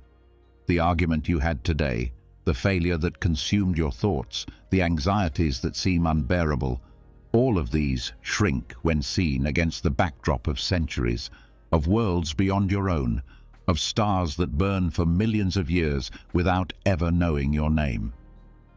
Marcus Aurelius wrote often of this exercise, reminding himself that every human life is a moment in time, a breath in the vastness of eternity. To dwell on this truth is not despair, but liberation. What feels overwhelming is shown for what it is, small, temporary, passing like clouds.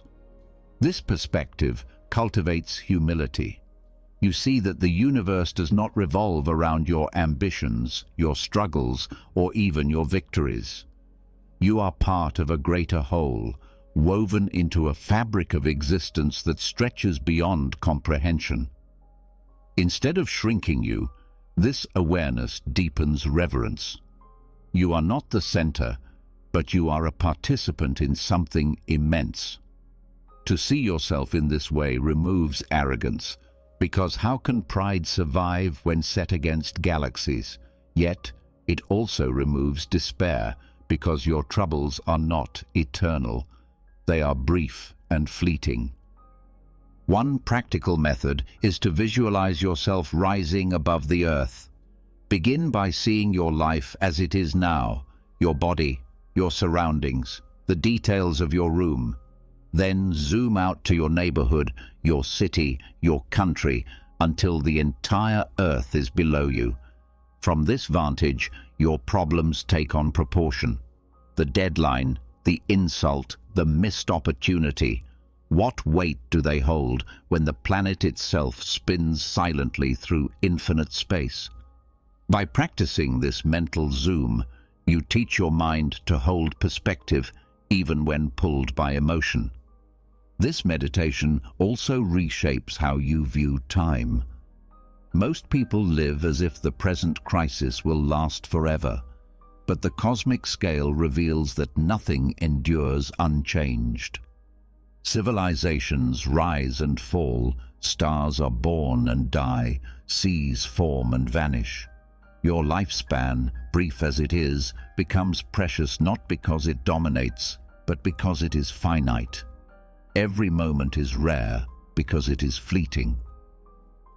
Marcus Aurelius urged himself to consider how many once great rulers now lie forgotten, their names buried in history.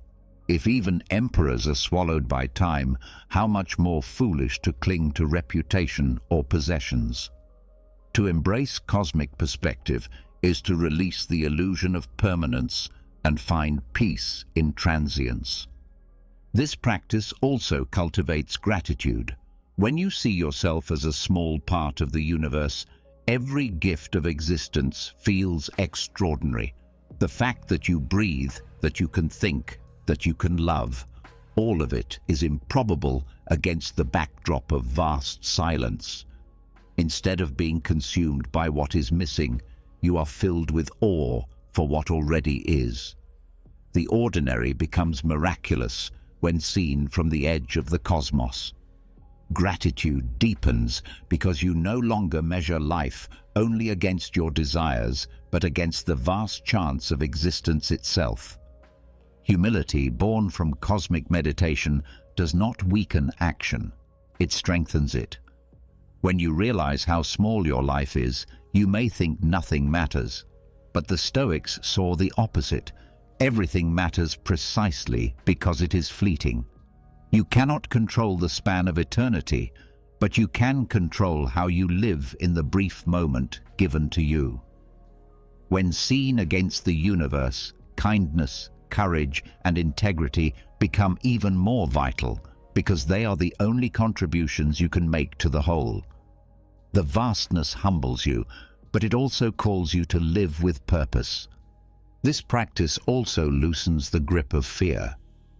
Fear thrives on exaggeration, on the belief that what you face is unbearable. But when you hold your fear against the universe, it shrinks. Fear of rejection, fear of loss, fear of embarrassment. All of these fade when you realize how little they matter on a cosmic scale. This is not to dismiss human emotion, but to give it proportion. Fear loses its tyranny when you see it for what it is, a ripple on the surface of a vast ocean. The cosmic view also reveals unity. Differences of status, wealth, and reputation vanish when set against eternity. The rich and poor, the powerful and weak, the famous and forgotten, all share the same fate, the same brief passage through existence. This awareness breeds compassion. You no longer envy or despise others, because in the grand scheme you stand equal. The divisions that stir resentment shrink in importance. Compassion grows because you see every human as a fellow traveler on a tiny planet spinning in infinite space. This meditation can also sharpen focus. When you realize how small your time is, you stop scattering it on trivial pursuits. The cosmic scale is not meant to paralyze, but to clarify. What do you want to give your brief hours to? What will matter, not in centuries, but in the truth of your own conscience? The vastness strips away illusion, leaving only what is essential. It is a compass pointing you back to what deserves attention: virtue, love, wisdom, and presence. There is also a calming effect in recognizing the cycles of nature. Seasons turn, stars burn, tides rise and fall. Life follows the same pattern: growth, decline, renewal. To resist this cycle is to suffer. To accept it is to find peace. Cosmic meditation aligns you with these rhythms. It reminds you that change is natural, that loss is not punishment, but part of the flow. By seeing your life as part of a larger pattern, you learn to release resistance and live in harmony with what is. Science today amplifies what the Stoics intuited. Astronomy reveals the scale of galaxies, billions of light years stretching beyond imagination. Biology reveals the complexity of life arising from atoms. Physics reveals the dance of forces that sustain existence. To contemplate these truths is to feel wonder and humility. The Stoic practice of cosmic perspective anticipated what modern science now confirms, that we are both insignificant and extraordinary, tiny in scale, yet capable of reason and reflection within this vast universe. To practice daily, begin by pausing in moments of agitation. Step back in thought and ask, how will this appear from the height of centuries, from the vantage of the cosmos? Train your mind to rise above, to zoom out, to place your problem against eternity. Over time, this habit reshapes your responses. What once provoked anger now seems trivial. What once caused despair now feels bearable. The weight of problems lightens because you have learned to see beyond them. Cosmic perspective is not escape. It does not deny suffering or responsibility. Instead, it contextualizes them, showing that they are part of a larger whole. It gives you humility without despair, reverence without paralysis, clarity without detachment. You live with both awareness of your smallness and awareness of your duty within that smallness. You accept that you cannot change the universe, but you can live nobly within it. Thus, from role models who shape your path, you ascend to the cosmos that shapes your vision. One gives you examples of virtue to follow. The other gives you perspective that keeps pride and fear in check. Together, they steady your steps and expand your sight. To hold the universe in mind is to carry peace, because what once seemed overwhelming is now seen for what it truly is, small, passing, part of a greater whole. Seeing life through the scale of the cosmos dissolves pride and shrinks fear. But there is one emotion that still burns even when we know how small we are: anger.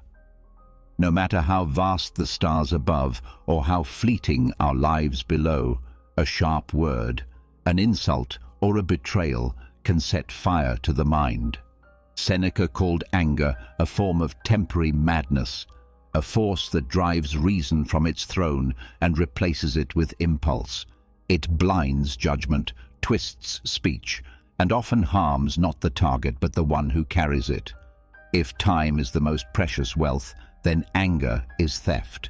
It steals hours, relationships, and peace. In the ancient world, anger might erupt in the Senate, on the battlefield, or in family quarrels. Today, it explodes in offices, across dinner tables, and most visibly on the endless stage of social media. The settings are different, but the nature of anger has not changed. It still begins as a spark, an expectation unmet, a sense of being disrespected, a clash of pride, and it grows when not checked. The Stoics were not naive. They knew anger cannot always be prevented from arising, but they taught that it can be mastered, transformed, and restrained before it becomes destruction.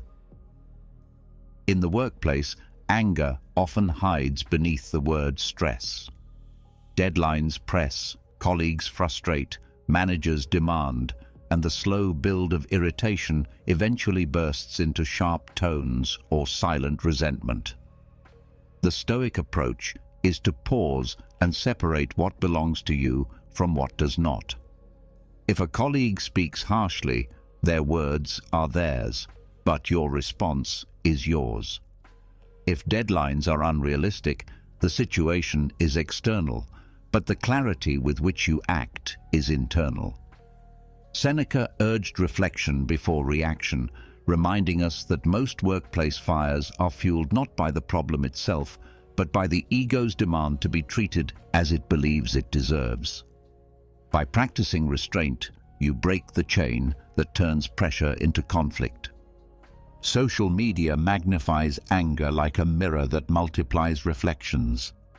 Outrage is rewarded with likes, algorithms push the most heated voices, and debates spiral into hostility. Here, Seneca's warning becomes urgent. Anger thrives in crowds because it feels justified when shared. But collective madness is still madness. The Stoic practice is silence and withdrawal when provoked, not as cowardice, but as strength. To scroll past an insult without reply, to disengage from fruitless argument, to refuse the bait of outrage, these acts preserve dignity. The value of peace outweighs the fleeting satisfaction of winning a digital quarrel. Family arguments are often the hardest battlefield because love and expectation intertwine. Words cut deeper when spoken by those closest to you, and pride resists most strongly when challenged by kin. The Stoics counseled empathy here. Remember that others act according to their understanding, just as you do.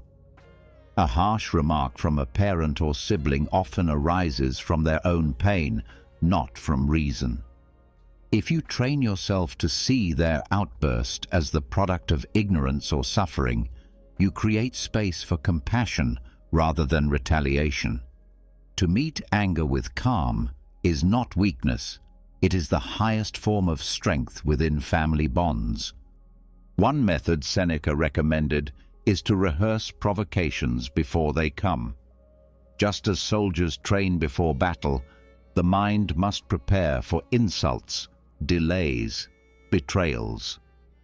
Tell yourself in advance, today I will encounter rudeness. Today I may face criticism. Today someone will misunderstand me. By expecting these things, you blunt their sting when they arrive. Anger thrives on surprise. Preparation disarms it. The more you accept that others are fallible, the less you demand perfection from them, and the calmer your response becomes. Another practice is physical restraint. Anger often shows first in the body, racing heartbeat, tightening jaw, rising voice. By noticing these signals early, you can intervene. Slow your breath, step away. Let silence hold the space.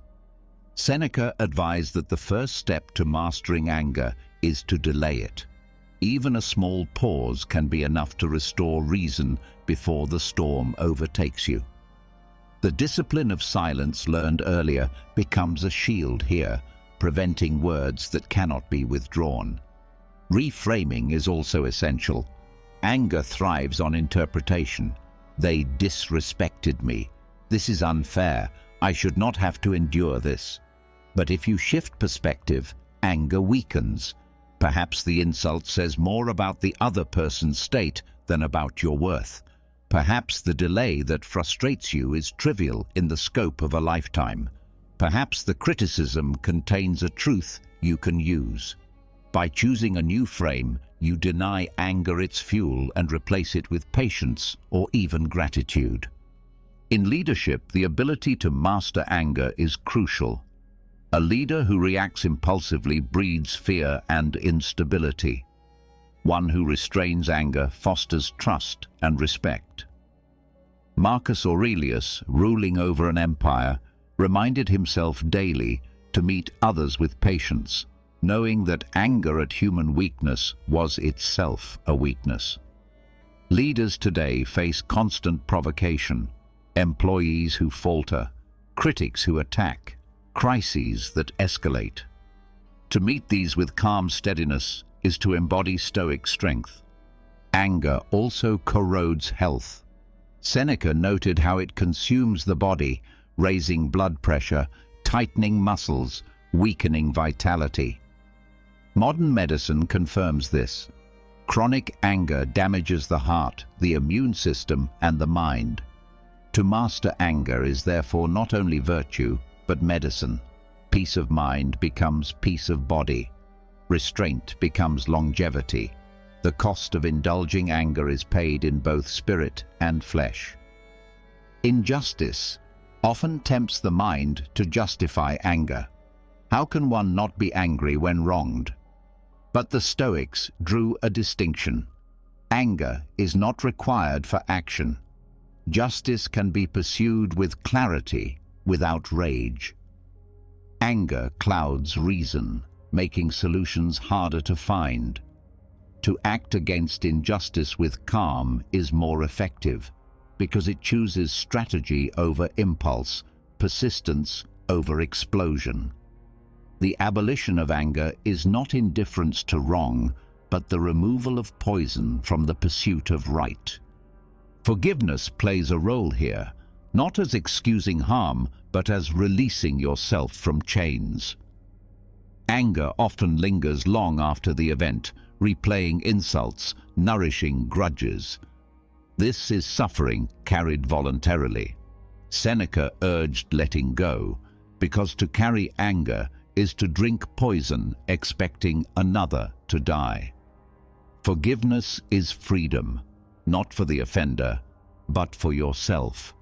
It clears the mind of clutter, allowing energy to be directed toward growth rather than resentment. Training children in anger management was also part of Stoic practice. They believed habits form early, and unchecked temper grows into a lifelong weakness. Teaching patience, modeling calm responses, guiding young minds to understand that anger harms the angry more than the target. These were duties of parents and teachers. In modern life, this remains urgent. A generation raised on instant gratification and constant stimulation must learn restraint to thrive in a world that rewards calm focus over impulsive reaction. The discipline extends even to self-directed anger. Many lash out not at others, but at themselves, consumed by regret, self-blame, or frustration with their own failings. The Stoics taught gentleness toward oneself. To berate yourself endlessly is as irrational as to rage at another. It does not heal, it only wounds further. Reflection should correct without cruelty. Patience with your own growth is as vital as patience with the faults of others.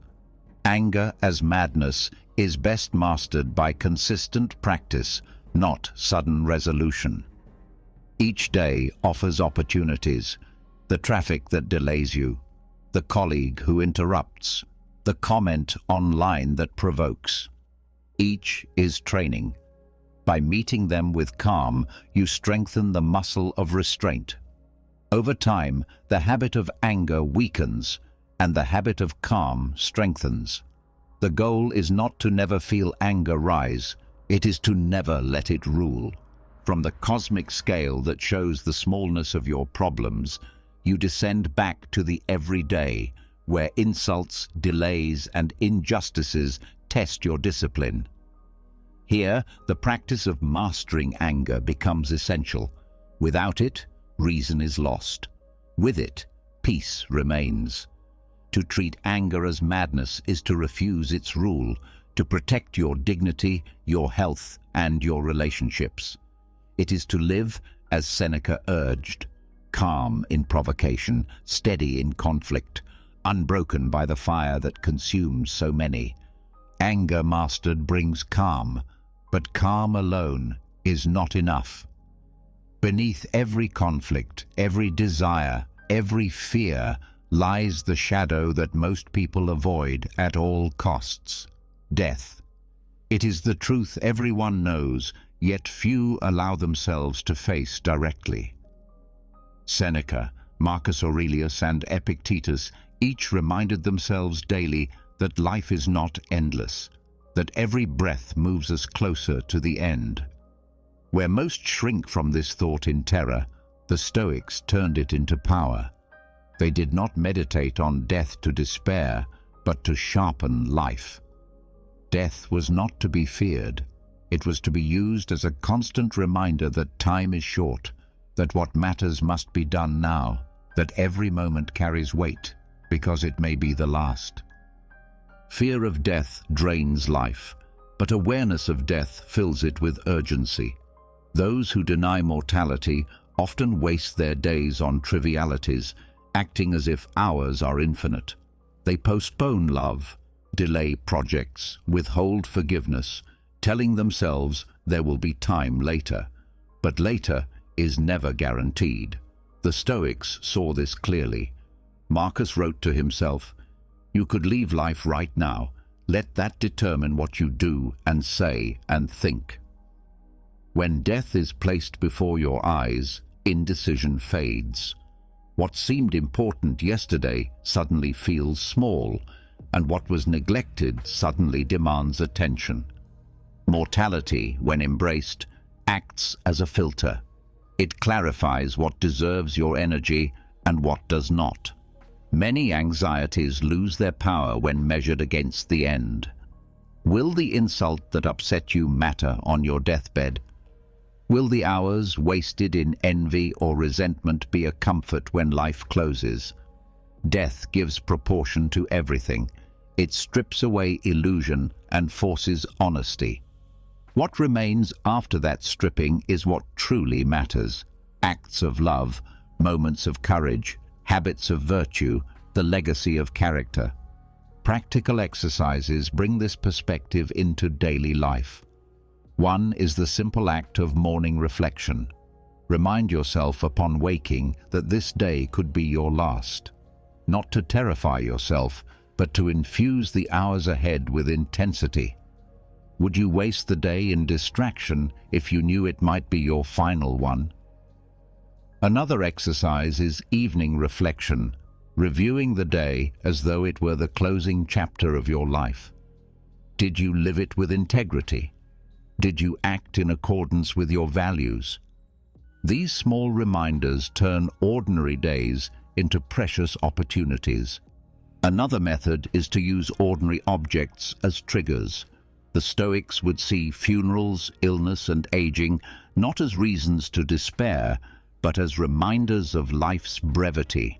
In the modern world, you can use a watch, a key, or even your phone as symbols. Each time you see them, recall that time is passing. These physical anchors make mortality part of your awareness, not as dread, but as guidance. Mortality also strengthens courage. Many fears shrink when placed beside death. Fear of embarrassment, fear of rejection, fear of failure. These lose power when you realize that in the end, they are insignificant. Death is the great equalizer. It comes for all, regardless of success or humiliation. When you see this clearly, you act more boldly. You write the book, speak the truth, pursue the calling, because the ultimate deadline looms and hesitation wastes the only resource you cannot renew. Mortality also deepens love. When you know you may not see someone again, every interaction becomes sacred. Seneca urged his students to embrace loved ones with the thought that they may not return. This does not diminish affection, but intensifies it. Words of kindness are spoken sooner, forgiveness is granted faster, gratitude is expressed more often. To live with death in mind is to live with love unrestrained by delay. The awareness of death also cuts through pride. Wealth, fame, and power vanish at the grave. No matter how high you rise, your body will one day rest in the earth like all others. This recognition humbles arrogance. It reminds you that virtue is the only true possession that death cannot erase. The pursuit of character becomes the only pursuit that endures beyond the moment. Modern psychology supports this Stoic insight. Studies in existential psychology show that awareness of mortality can lead to greater focus, stronger relationships, and more authentic living. When death is denied, people drift into distraction. When death is acknowledged, they live with intention. The Stoics practiced what science now confirms. Mortality, faced directly, is a catalyst for clarity. Death also reveals the futility of delay. How many projects are left unfinished because people wait for perfect conditions? How many dreams are buried not by failure, but by postponement? To meditate on death is to realize that perfection is an illusion and delay is a thief. Action must be taken now, imperfectly if necessary, because time does not pause for hesitation. Mortality teaches urgency, not the urgency of panic, but of presence, the urgency to live fully in each moment. There is also a freedom that comes from accepting death. Many choices are made not out of desire, but out of fear of loss. But when you accept that loss is inevitable, fear loosens its hold. You stop clinging so tightly to possessions, to status, to appearances, because you know they cannot be carried beyond the grave. This detachment does not make life empty. It makes it lighter. You enjoy without clutching. You love without grasping. You live without fear of letting go. The Stoics also saw death as natural, part of the same cycle that governs stars and seasons. Marcus reminded himself that death is not evil, but simply a process of change, as natural as birth. To fear death is to fear nature itself. Acceptance of mortality is acceptance of being part of the larger whole. This cosmic harmony transforms dread into peace. Death is not a punishment, but a return, a dissolving into the same elements that formed you. To practice this acceptance, spend time in nature. Watch the cycle of growth and decay in plants, the turning of seasons, the setting of the sun. Each is a reminder that change is natural. As you see it in the world, you begin to accept it in yourself. This practice eases fear and replaces it with reverence. You do not resist the flow, you join it. Mortality also sharpens moral responsibility. Knowing time is short makes you less willing to compromise integrity. You are less likely to waste energy on trivial grudges, less likely to act unjustly, less likely to postpone the pursuit of wisdom. Death's presence disciplines your choices. It whispers constantly, "Live well, because you may not have another chance." One of the deepest gifts of mortality is perspective. When you stand before death in thought, you see how much of life is wasted on what does not matter: approval, envy, possessions, grudges. This recognition frees you to focus on what will matter at the end, whether you lived with courage, whether you were kind, whether you grew wiser, whether you loved deeply. Death clears the fog of distraction, revealing the path to a meaningful life. And so the Stoic view of death is not darkness, but light. It is the ultimate teacher, stripping away illusion, sharpening urgency, deepening love, humbling pride, and anchoring virtue. To live with death before your eyes is to live with life fully in your hands. Fear of death shrinks existence. Awareness of it expands it. From anger mastered, you move to mortality embraced. One guards your peace in conflict, the other fuels your life with urgency. Together, they form a shield and a compass, protection from destruction and direction toward meaning. To use death not as fear, but as motivation, is to transform the shadow that terrifies into the fire that drives you forward, ensuring that when the end comes, you can say not that you waited, but that you lived. Facing death as a reminder of urgency strips away hesitation and awakens a life of clarity. But there is still a deeper challenge, not merely to accept what happens, but to embrace it. The Stoics called this amor fati, the love of fate. It is not enough to endure misfortune with patience or to face mortality with calm. The higher practice is to welcome every event, large or small, as if it were chosen for you. This does not mean passive surrender. It means aligning so fully with the flow of life that every outcome, whether joy or hardship, is received as part of your path. Many think of amor fati only in the face of tragedy, illness, loss, disaster. Yet its true power is built in the small, ordinary moments of daily living. The spilled coffee that stains your shirt before work, the traffic jam that makes you late, the unexpected rain that ruins your plans. These are the training grounds of fate's love. To practice on the small stage is to prepare for the great trials. If you cannot meet small inconveniences with grace, how will you meet catastrophe with strength? The discipline is to treat each interruption not as an obstacle, but as a teacher, not as an enemy, but as part of the story you are meant to live. Start with traffic. Hours of life are often lost in congestion, frustration building with every delay. Most treat this as wasted time, but Amor Fati reframes it. The delay is not against you, it is part of your day. You cannot change the flow of cars, but you can choose how to live within it. The jam becomes an opportunity for patience, for reflection, for listening to an audiobook, for practicing calm. By choosing to love the delay, you transform annoyance into training. The lesson is simple. The world will not always move at your pace, but you can learn to move at peace with the world.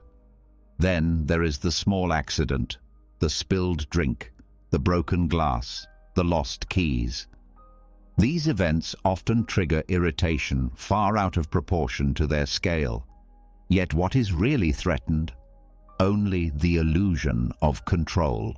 The Stoics would say, if you cannot prevent it, then it was meant to happen. Love it, because it reminds you that perfection is not possible. A stain on your clothes is a reminder that you are not untouchable, that life is messy, and that dignity is measured not in spotless appearances, but in graceful responses. To embrace the spill is to strengthen resilience, to turn inconvenience into opportunity. Weather offers another test.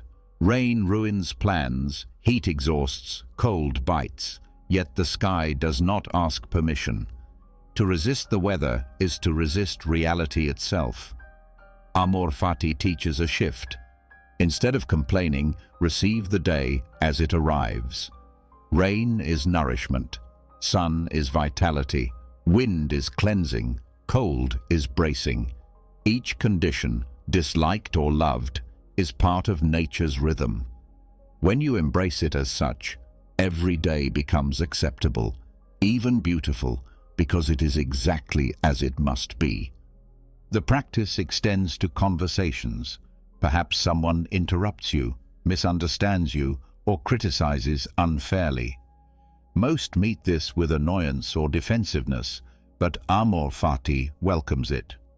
The interruption becomes a chance to practice patience, the misunderstanding a chance to clarify gently, the criticism a chance to test humility. Every interaction, pleasant or unpleasant, can be treated as material for growth. When you love the difficulty, it no longer harms you, it serves you. This way of living transforms daily life. Instead of constantly fighting against reality, you align with it. Complaints lose their grip because you no longer demand that life be other than it is. Resentment fades because every event is interpreted as part of your path.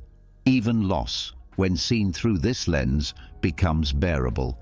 If it has come, it was meant to come, and your task is not to resist, but to love. The training is not easy. The mind naturally wants comfort, predictability, ease. But ease breeds weakness. By practicing Amor Fati in small irritations, you strengthen the muscle of acceptance for greater trials. Each minor frustration is like a weight in the gym of the soul. Lift it willingly, and when heavier burdens arrive, you will be ready. Practical exercises make this real. One method is conscious reframing.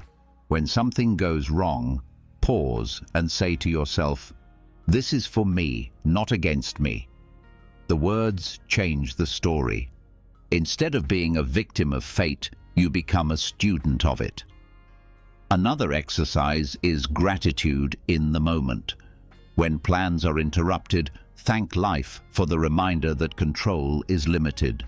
When you are delayed, thank life for the extra time to practice patience. Gratitude transforms irritation into strength. Amor fati also protects joy. When you love whatever comes, you cannot be robbed of happiness. If the day unfolds as planned, you are content. If it collapses into chaos, you are still content, because you receive it with love. This creates an unshakable serenity, a joy independent of circumstances. Where others are tossed between delight and despair, you remain steady, because for you, every outcome is acceptable. There is also a deeper humility in this practice. To love fate is to acknowledge that you do not see the full design of life. What feels like a setback may be a redirection. What feels like loss may create space for growth. By trusting the whole, you release the demand to control every detail. You accept that life is wiser than your plans. This humility brings peace because you no longer argue with reality. You walk with it. Modern psychology supports this wisdom. Research on acceptance shows that those who embrace rather than resist difficulty experience less stress and greater well-being. Cognitive reframing, mindfulness, and acceptance-based therapies all echo what the Stoics practiced, that peace comes not from controlling life, but from aligning with it. Amor fati is simply the philosophical expression of this truth. The discipline also cultivates creativity. When setbacks are loved rather than hated, they spark adaptation. Missed opportunities lead to new ones. Broken plans open unseen paths. Resistance blocks creativity, but acceptance frees it. By treating each twist of fate as material, you discover possibilities others overlook. This is how amor fati transforms even failure into fuel, turning obstacles into stepping stones. The strength built here spreads to every corner of life. Work becomes less stressful because you stop demanding perfection. Relationships grow stronger because you stop resenting flaws. Personal growth accelerates because you use every challenge as practice. The external world does not soften, but your interpretation transforms it. Amor fati in small things is the ground on which larger strength is built. To love the spilled drink, the lost key, the ruined plan, is to train the mind for illness, loss, and mortality. The daily practice builds the habit, and the habit becomes character. In time, love of fate ceases to be an effort and becomes your nature. From death, you learn urgency, and through amor fati, you learn acceptance. Together, they create balance. Urgency drives you to act. Acceptance steadies you when results differ from plans. Life is no longer a battle against what happens, but a harmony with it. To practice amor fati is to live with a heart open to all outcomes, seeing in each not a curse, but a gift, not a loss, but a lesson, not an accident, but part of the design. When you reach this state, nothing can rob you of peace. Fate may bring storms, but you will call them necessary. Fate may bring joy, and you will call it grace. Fate may bring sorrow, and you will call it growth. To love what comes is to live invulnerable, unbroken, and free. To welcome fate in every form, even in the smallest inconveniences, is to train the heart for acceptance. Yet acceptance alone is not enough, because the world will still strike with force. Insults, losses, chaos, misfortune. No matter how much you practice love of what comes, you also need a place within that cannot be shaken by storms outside. Marcus Aurelius called this the inner citadel, a fortress built not of stone but of reason. self-mastery, and clarity.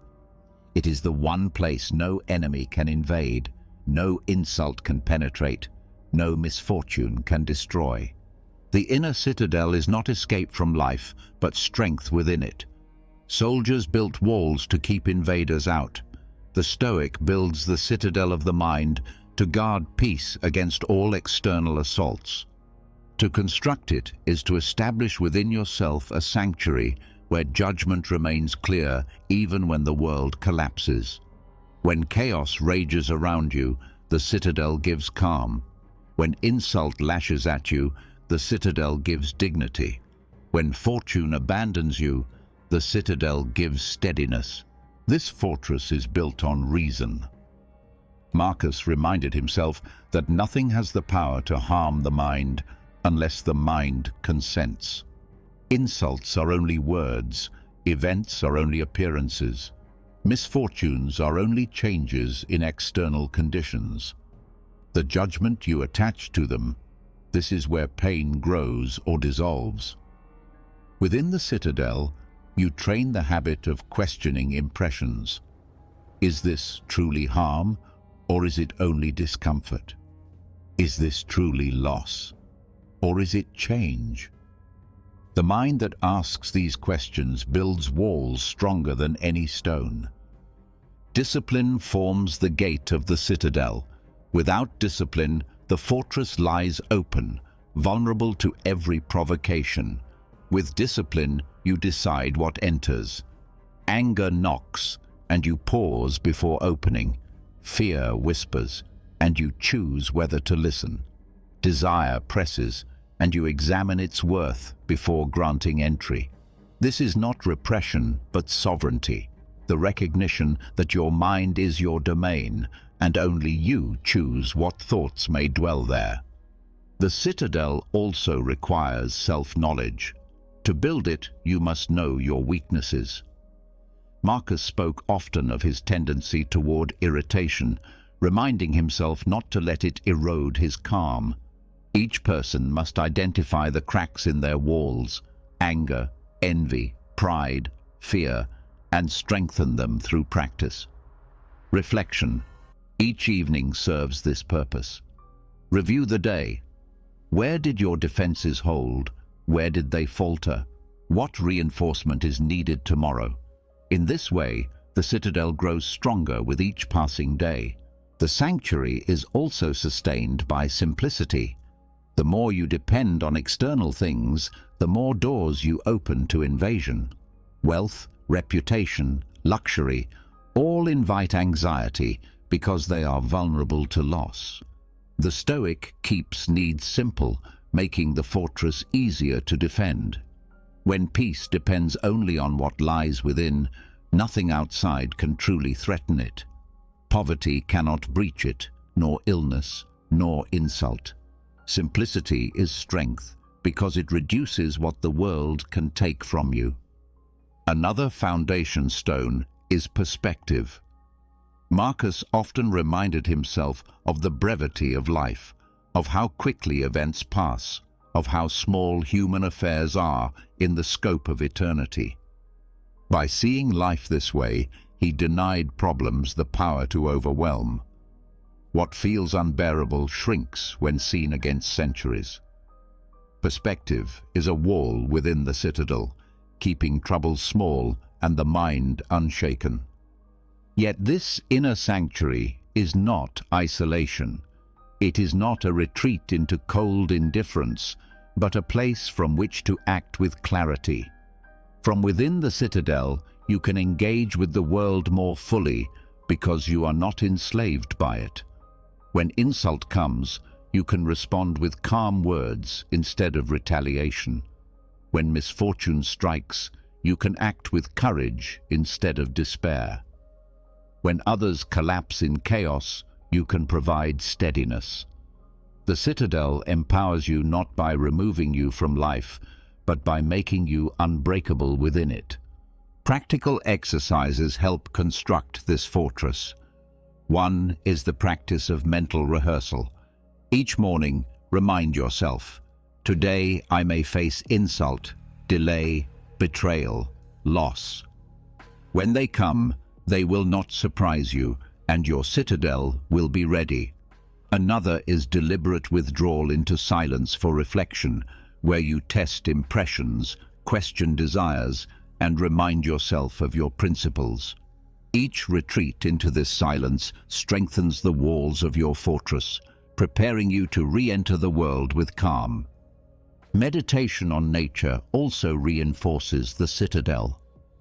When you see yourself as part of the greater whole, insults lose their weight, because you realize they are small ripples in a vast ocean.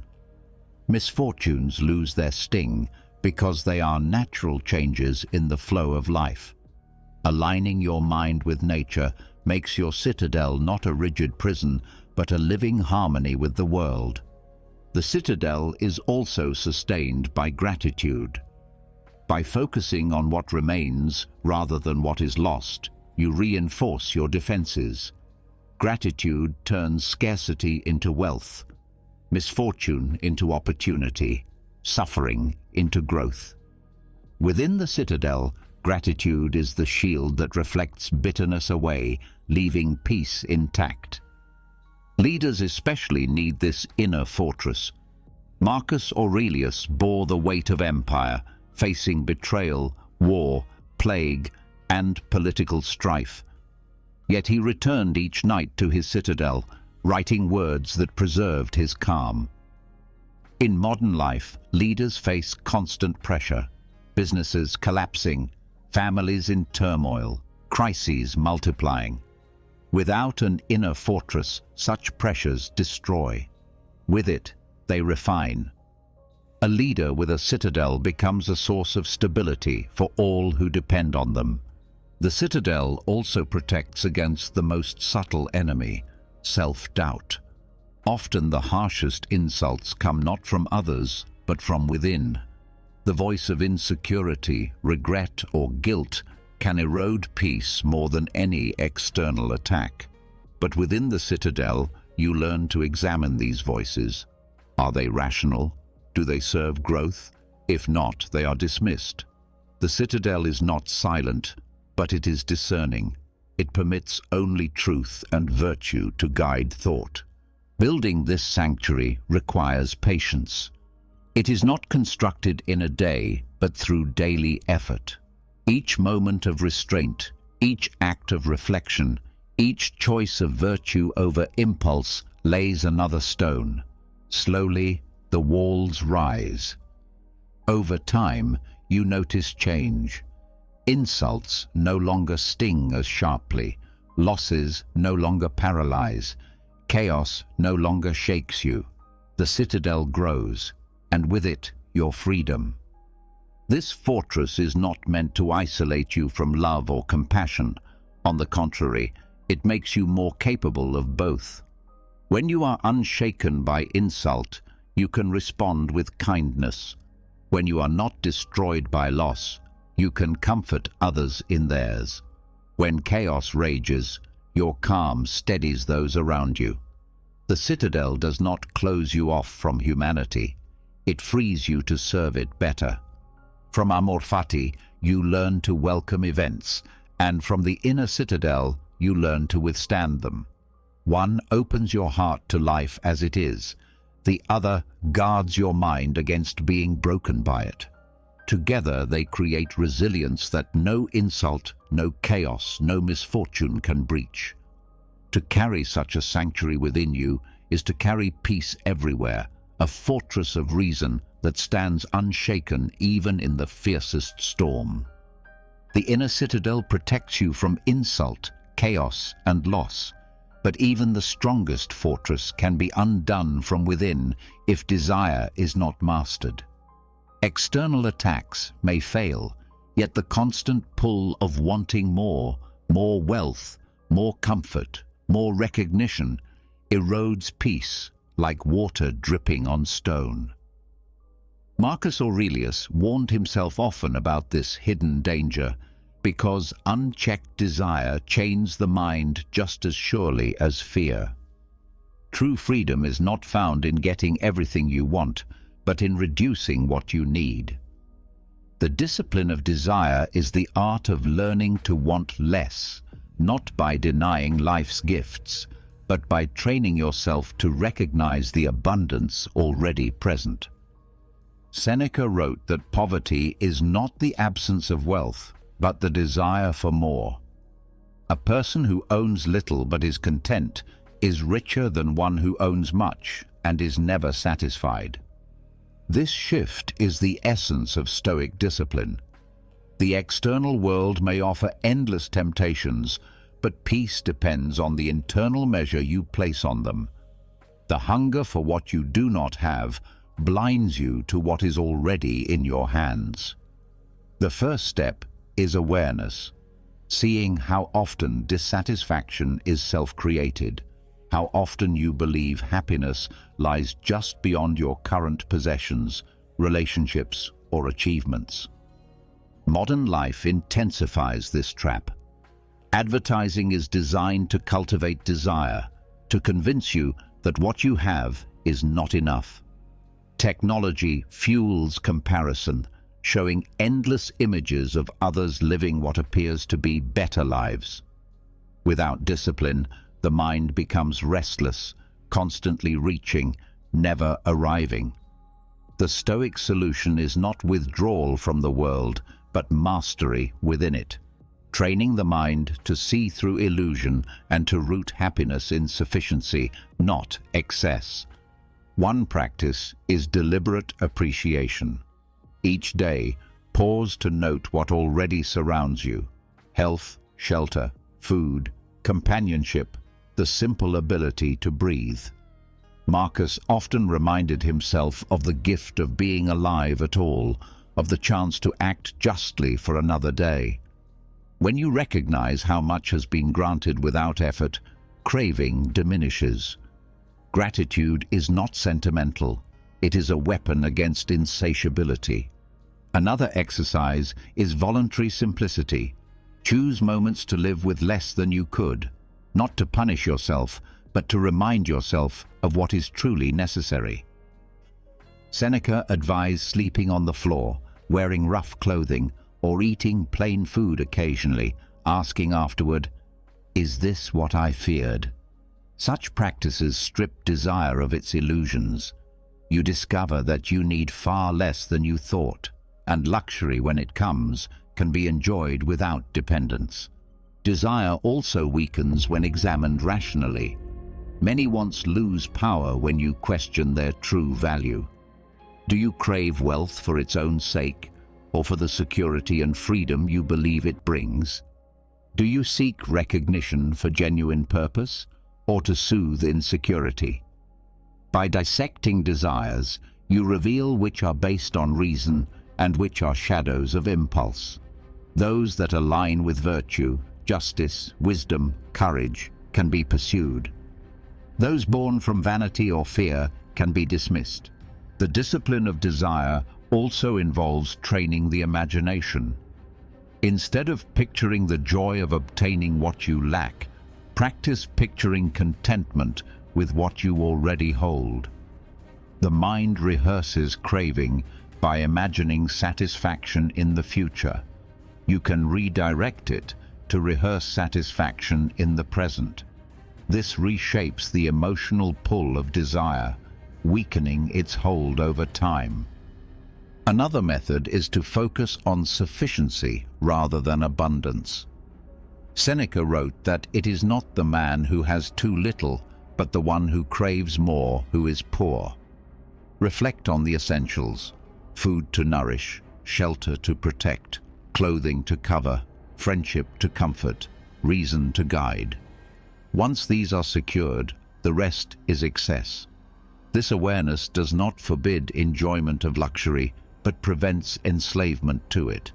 You may enjoy a feast, but you do not need it to live well. This discipline also strengthens resilience. When you desire little, misfortune harms you less. Loss of wealth cannot crush you if your happiness does not depend on it. Loss of status cannot wound you if you never tied your worth to reputation. Even illness cannot rob you of peace if you have trained to see value in reason and virtue above all. By narrowing the scope of what you require for happiness, you reduce the power of fortune to disturb you. Desire, left unchecked, also corrodes relationships. People who demand constant affirmation, constant attention, constant proof of love suffocate those around them. But when you learn to want less, love becomes freer, lighter, purer. You give rather than grasp. You appreciate rather than demand. The discipline of desire makes space for genuine connection because you are no longer burdened by insatiable needs. Modern psychology echoes these truths. Studies show that materialism correlates with anxiety and dissatisfaction, while gratitude and simplicity correlate with greater well-being. The hedonic treadmill describes the constant pursuit of new pleasures that soon fade, leaving the person no happier than before. The Stoics anticipated this treadmill 2,000 years ago, offering the same solution. Step off by choosing contentment instead of endless craving. This discipline is not denial, but liberation. It does not forbid pleasure, but it places it in perspective. A Stoic can enjoy fine food, but they do not depend on it. They can admire beauty, but they are not enslaved by it. They can receive wealth, but they do not cling to it. Desire becomes a servant, not a master.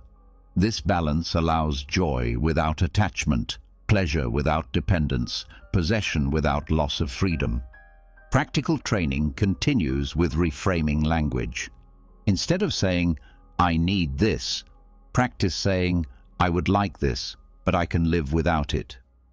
Words shape perception, and perception shapes desire. By reminding yourself of sufficiency, you weaken the urgency of wanting. This simple shift rewires craving into preference, reducing its power. Another powerful exercise is comparison downward rather than upward. Instead of envying those who have more, reflect on those who live with less.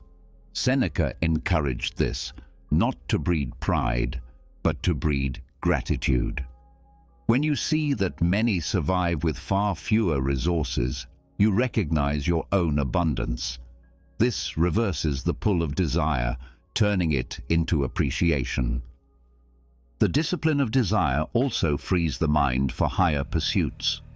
When energy is not consumed chasing possessions or recognition, it can be directed toward wisdom, service, and growth. The Stoics valued philosophy not as abstract thought, but as the practice of living well. By wanting less, you create space for what is greater.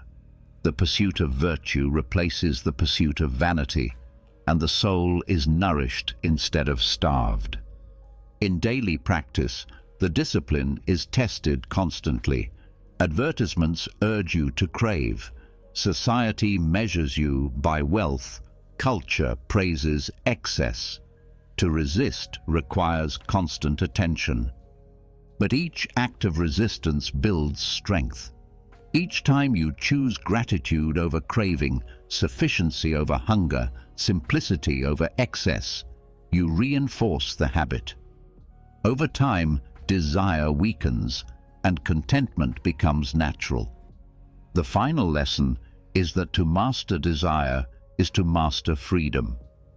A person who needs little cannot be controlled by bribery, cannot be broken by loss, cannot be enslaved by temptation. They live light, untouchable by fortune's swings, steady in themselves. This was the Stoic ideal, a life not of suppression but of sufficiency, not of endless hunger but of lasting peace. Thus, from the inner citadel, you guard your mind, and through the discipline of desire, you guard your heart. One keeps you safe from external blows, the other from internal hunger. Together, they create a freedom deeper than wealth, richer than power, more lasting than fame, the freedom of a soul content with what it has, unbroken by what it lacks. Learning to want less steadies the heart, and frees the mind. But even with desire mastered, progress cannot be trusted to memory alone. Without deliberate reflection, lessons fade, mistakes repeat, and days blur into one another. The Stoics knew that growth requires not only action, but examination. They turned their evenings into classrooms, transforming the final moments of the day into opportunities for mastery. Seneca wrote that he questioned himself each night, reviewing what he had done, where he had faltered, and how he might improve tomorrow. This nightly discipline was not punishment, but training, a way to hold the soul accountable before sleep. Self-examination before sleep is powerful because it interrupts the human tendency to drift. Most people collapse into bed carrying distractions from the day, unfinished tasks, lingering resentment, idle entertainment. The day ends as thoughtlessly as it began. But for the Stoic, night is a sacred pause. It is the time to turn inward, to ask, did I live today according to my values? Did I act with courage? Did I speak with restraint? Did I use my time well? By asking these questions, the day does not vanish unmeasured.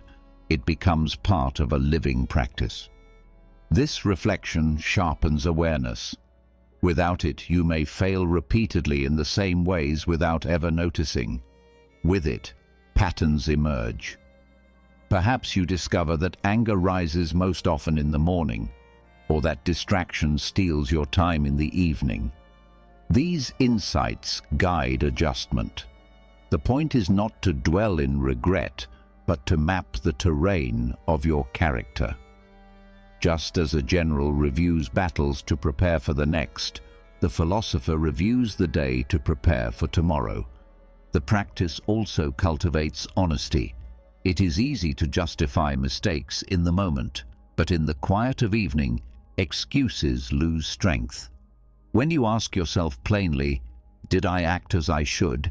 you cannot lie without feeling the weight of it. This honesty builds integrity. You may still fall short, but you will not hide from yourself. That transparency is the soil where growth takes root. Another benefit is closure. Many carry the weight of the day into their sleep: anger, anxiety, unfinished conversations. Self-examination clears this weight. By reviewing actions, accepting responsibility, and setting intentions for tomorrow, you lay the day to rest. The mind enters sleep lighter, free from rumination. This not only improves rest, but also prepares the soul to wake ready. The exercise can be structured in simple steps. Begin by recalling the events of the day without judgment, simply observing. Then evaluate. Where did I act with virtue? Where did I falter? What could have been done better? Finally, resolve. How will I approach similar situations tomorrow? This simple rhythm, observe, evaluate, resolve, turns reflection into transformation. The Stoics paired this with gratitude. Even when the day was filled with hardship, they found reason to be thankful for endurance shown, for lessons learned, for the chance to try again tomorrow. Gratitude prevents reflection from sinking into self-criticism. It balances the sternness of examination with the warmth of appreciation. You recognize not only where you failed, but also where you grew, where you resisted temptation, where you acted with kindness. Modern psychology supports this practice. Journaling before bed has been shown to reduce stress, increase clarity, and improve sleep quality. Cognitive behavioral therapy often includes similar exercises, reviewing thoughts, identifying distortions, and planning healthier responses. The Stoics anticipated this centuries ago, proving again that wisdom is timeless. Self-examination also strengthens discipline. When you know you will face your own judgment at night, you act more carefully during the day. The thought of evening reflection becomes a silent companion, reminding you to hold your temper, to choose wisely, to stay true. In this way, the practice not only reviews the past, but also shapes the present. It also nurtures humility. Each night reveals that you are not yet perfect, that virtue is always in progress. But humility does not discourage. It motivates. To see yourself honestly is to see the distance yet to travel, and that vision pushes you forward. Progress is slow, but with daily reflection, it is steady. This ritual turns time itself into an ally. Days no longer slip by unnoticed. Each becomes a lesson, each evening a chance to learn, each tomorrow a chance to apply what was learned. Over weeks and years, this compounds into transformation. The self you build is shaped not by occasional resolutions, but by the steady rhythm of nightly examination. In practical terms, this can be done through writing or quiet thought. Some may prefer a journal, noting insights, struggles, and intentions. Others may prefer silent contemplation before sleep. The method matters less than the consistency. What matters is that each day ends not in distraction, but in reflection. The discipline also protects against arrogance. Success during the day can inflate pride, but nightly reflection tempers it. By reviewing actions, you see where ego intruded, where you acted for appearance rather than virtue. This humbling balance prevents self-deception, keeping progress genuine. At its core, self-examination before sleep is about ownership. You cannot control the past, but you can own your response to it. By reflecting each night, you refuse to let days pass unclaimed. You extract lessons, admit faults, strengthen gratitude, and set intention. In doing so, you turn ordinary evenings into moments of power, shaping character one night at a time. Thus, from mastering desire, you move naturally into mastering reflection. One steadies what you want, the other steadies how you live. Together they create balance, sufficiency in the present, accountability for the past, and preparation for the future. This is the Stoic way, not drifting, not delaying, but living each day fully examined, fully owned, and fully aligned with virtue. Reflection at the end of each day clears the mind, humbles the heart, and strengthens the will. But examination without joy risks becoming heavy. The Stoics never meant life to be endured only with stern discipline. They sought not just calm, but also a kind of joy so stable that it could not be stolen by loss, insult, or misfortune. This joy was not built on fleeting pleasures, on luxury, or on applause, but on the steady recognition that living with virtue is itself a reason to smile. The Stoic smile is the quiet confidence of one who needs little, fears little, and walks through life with a light spirit anchored in depth. The world often mistakes Stoicism for grim endurance, as if its followers only endure pain and deny delight. Yet the writings of Marcus Aurelius, Seneca, and Epictetus speak often of joy, not the wild happiness of indulgence, but the lasting contentment that comes from alignment with nature and reason. This is not a forced smile, nor a shallow optimism, but a serenity that radiates even in hardship. It is the joy of knowing that the good of the soul is untouched by external blows. This form of joy begins by rejecting dependence on excess. Most people tie happiness to possessions, recognition, or indulgence, and as a result, they live chained to conditions outside their control. When wealth grows, they smile. When it vanishes, they collapse. When praised, they are elated.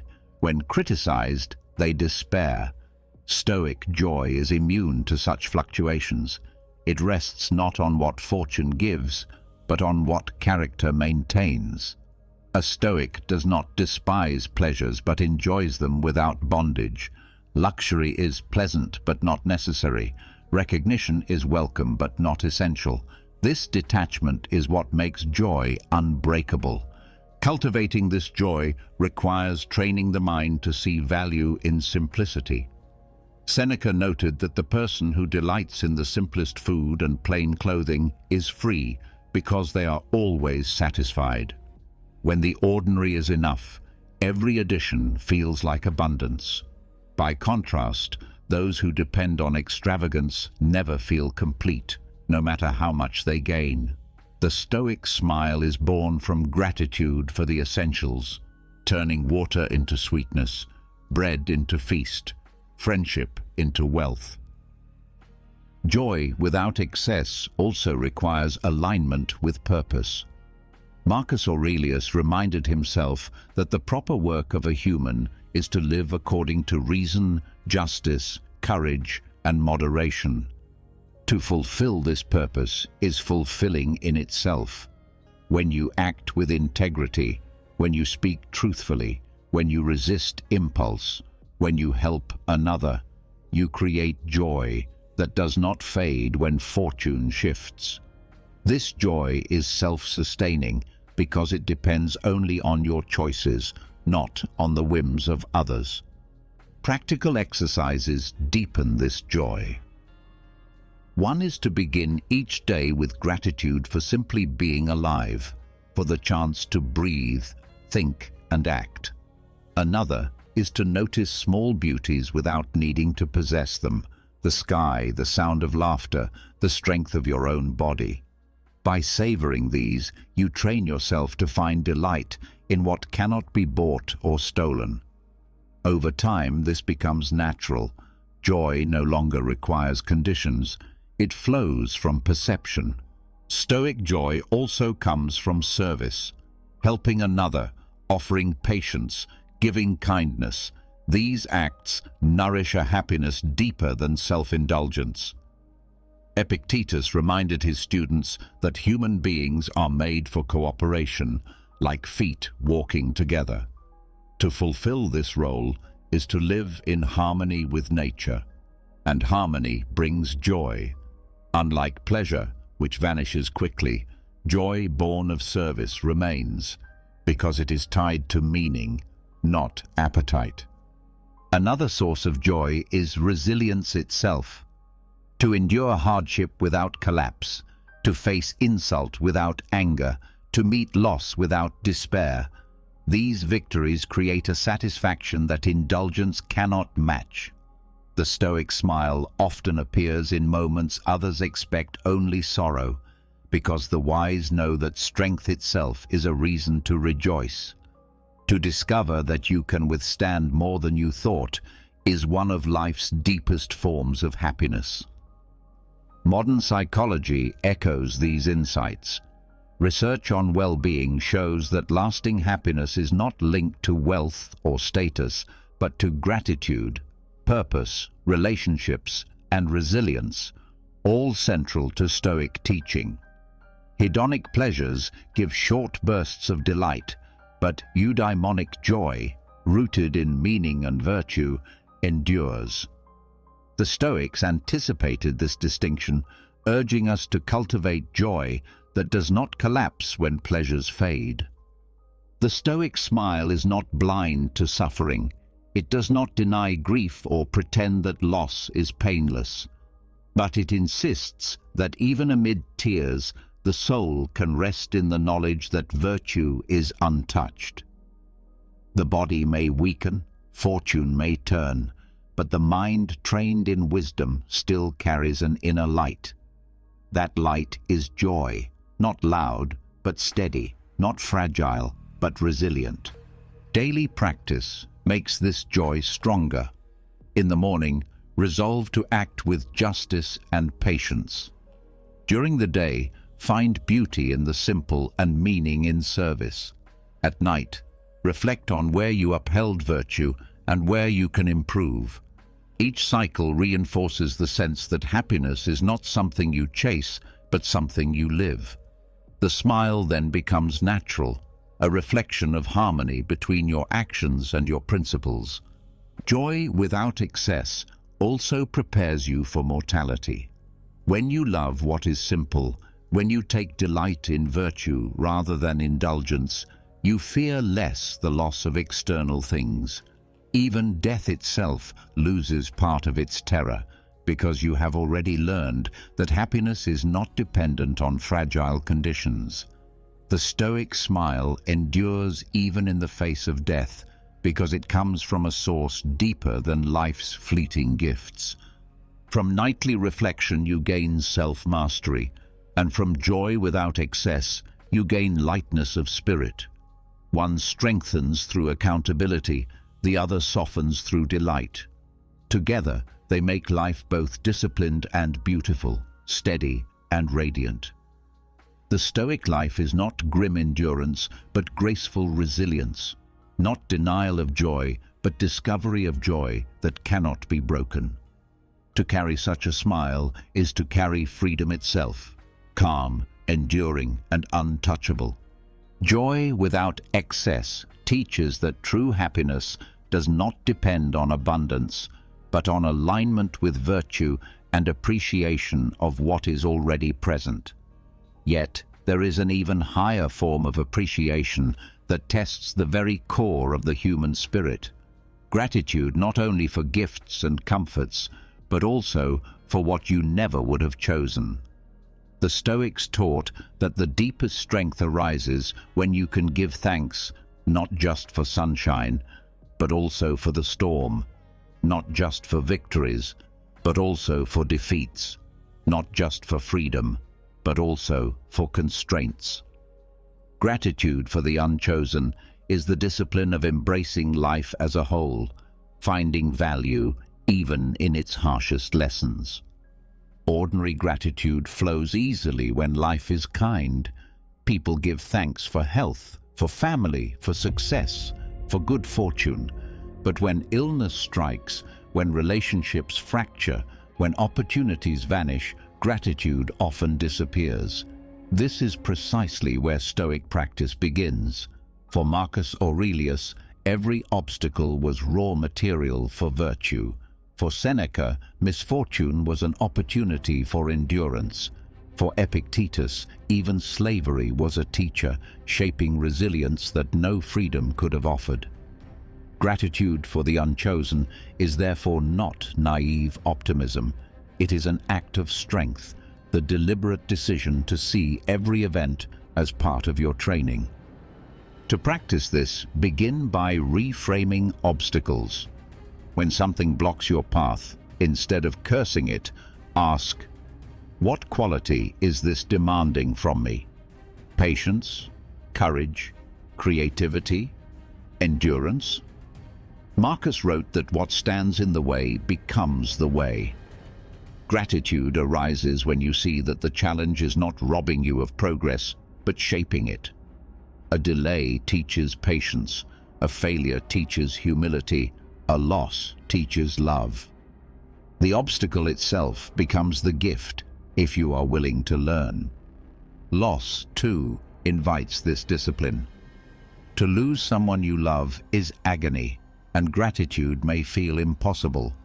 But the Stoics urged remembering that every bond was always temporary, every life always fragile.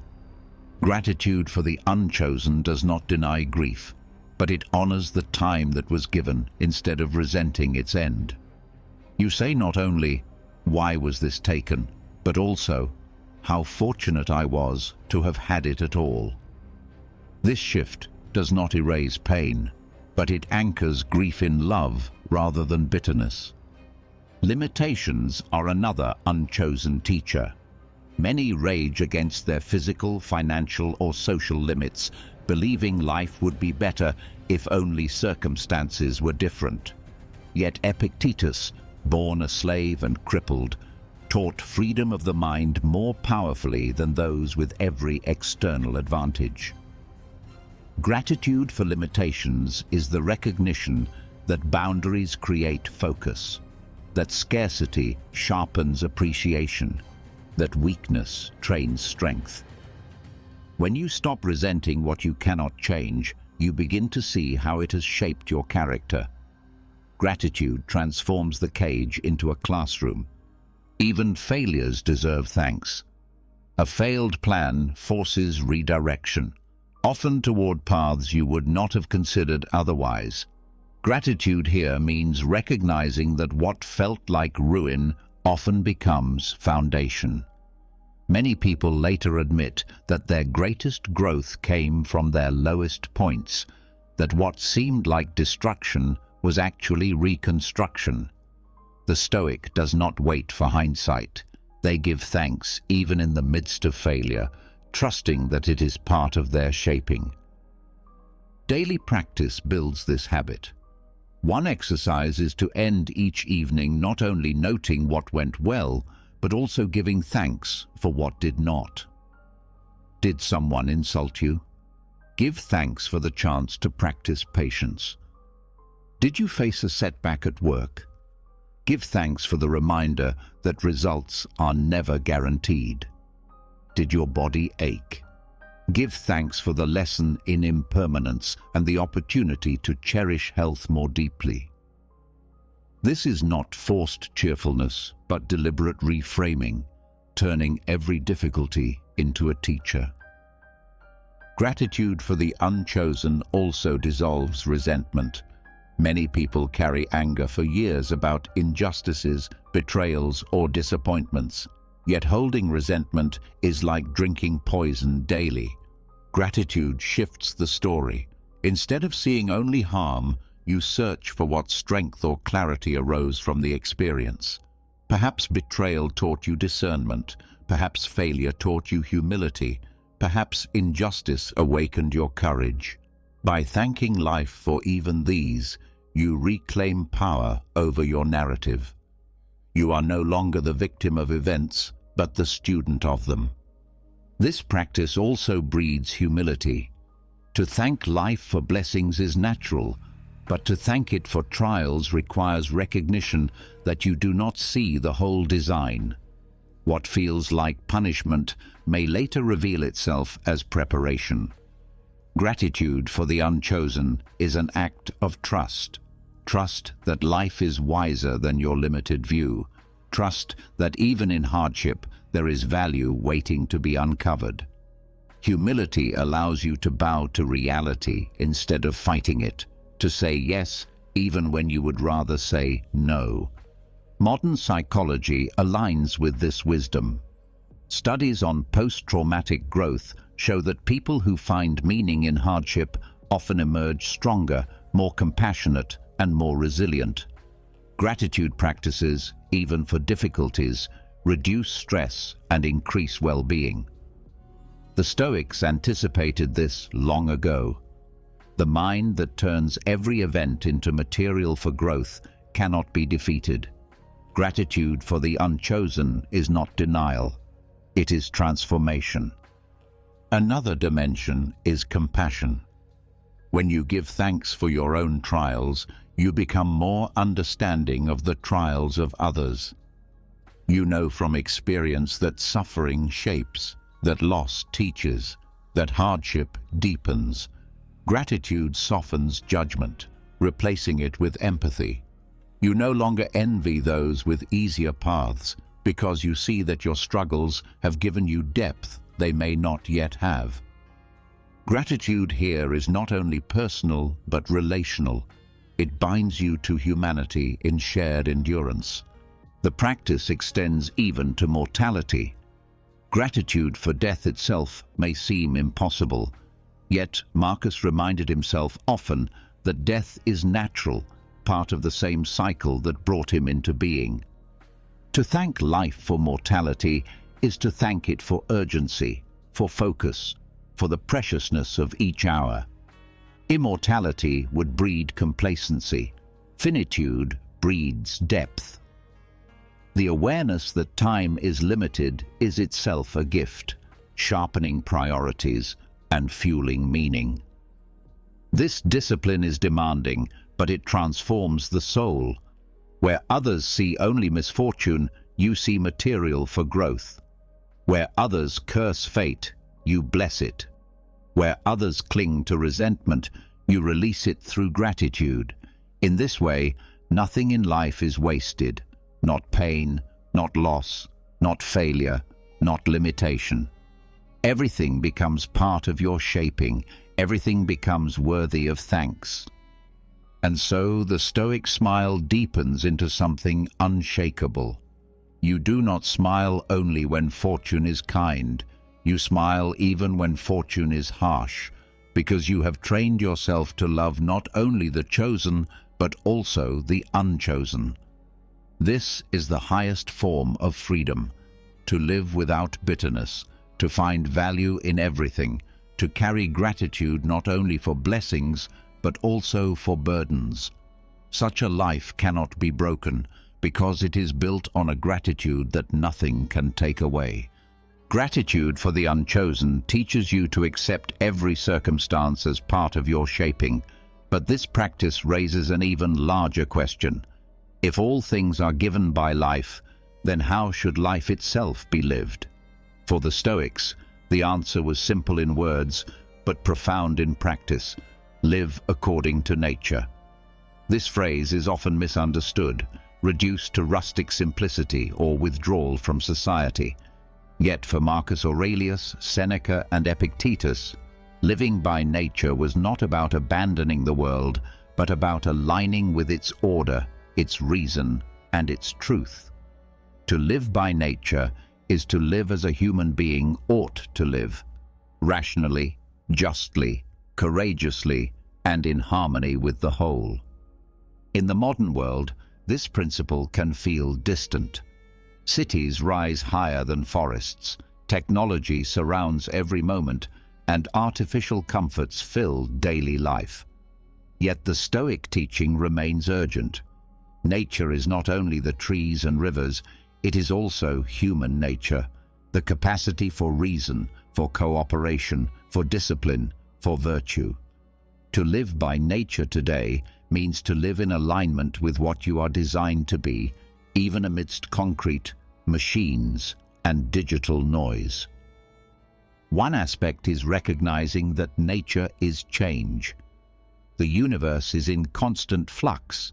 Stars collapse, rivers shift, bodies age, fortunes alter.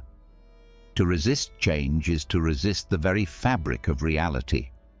Living by nature means embracing change as essential, not as disruption, but as the way of things. Marcus reminded himself that nothing is permanent, and to fight impermanence is to exhaust yourself against inevitability. In modern life, where technology promises control and permanence, the reminder that everything flows is essential. Gratitude for change is part of living naturally.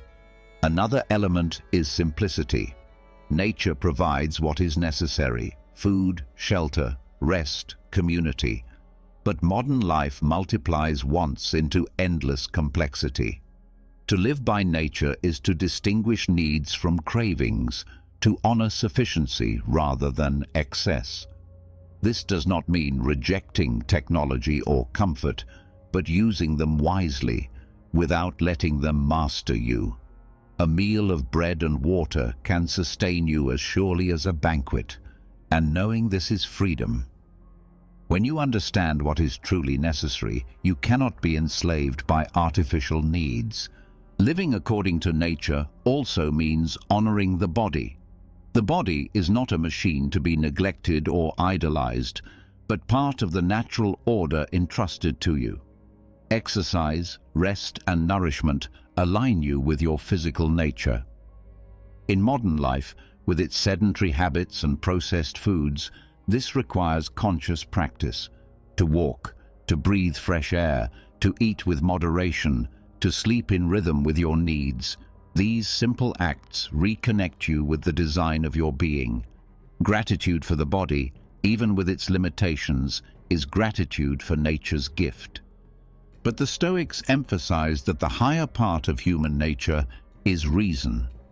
Animals follow instinct, but humans are capable of reflection, judgment, and choice. To live by nature is to live guided by reason rather than impulse. Technology today thrives on exploiting impulses, endless scrolling, addictive entertainment, compulsive consumption. To resist this trap is to live more naturally than those enslaved by it. Reason allows you to pause, to question, to choose what is good rather than what is merely pleasant. Justice is also part of human nature. Epictetus said that people are made for each other, like hands or feet. To live by nature is to act with fairness, compassion, and cooperation. Cities may be crowded and anonymous, but every interaction is still a chance to live justly, treating colleagues with respect, strangers with kindness, family with patience. Technology may connect billions, but without justice and empathy, connection is hollow. Living according to nature means remembering that humanity itself is a community, and your role within it is to contribute, not to exploit. Living by nature also involves harmony with the wider world. Even in a city, you are part of the earth. Wastefulness, exploitation, and neglect of the environment are betrayals of nature.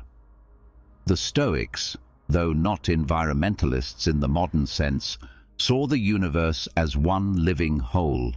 To live against the earth is to live against yourself, for you are part of it. Simple practices, moderation in consumption, respect for resources, time spent in natural settings, align you again with this truth. A deeper layer is acceptance of mortality.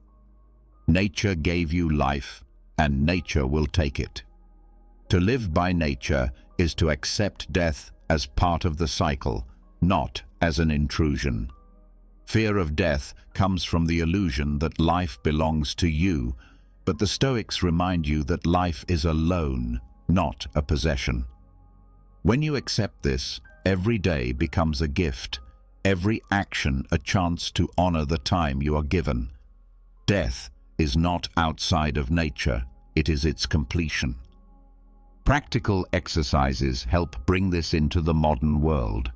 Begin with mindful presence in ordinary activities, eating slowly, walking without distraction, observing the sky, listening to the rhythm of your breath.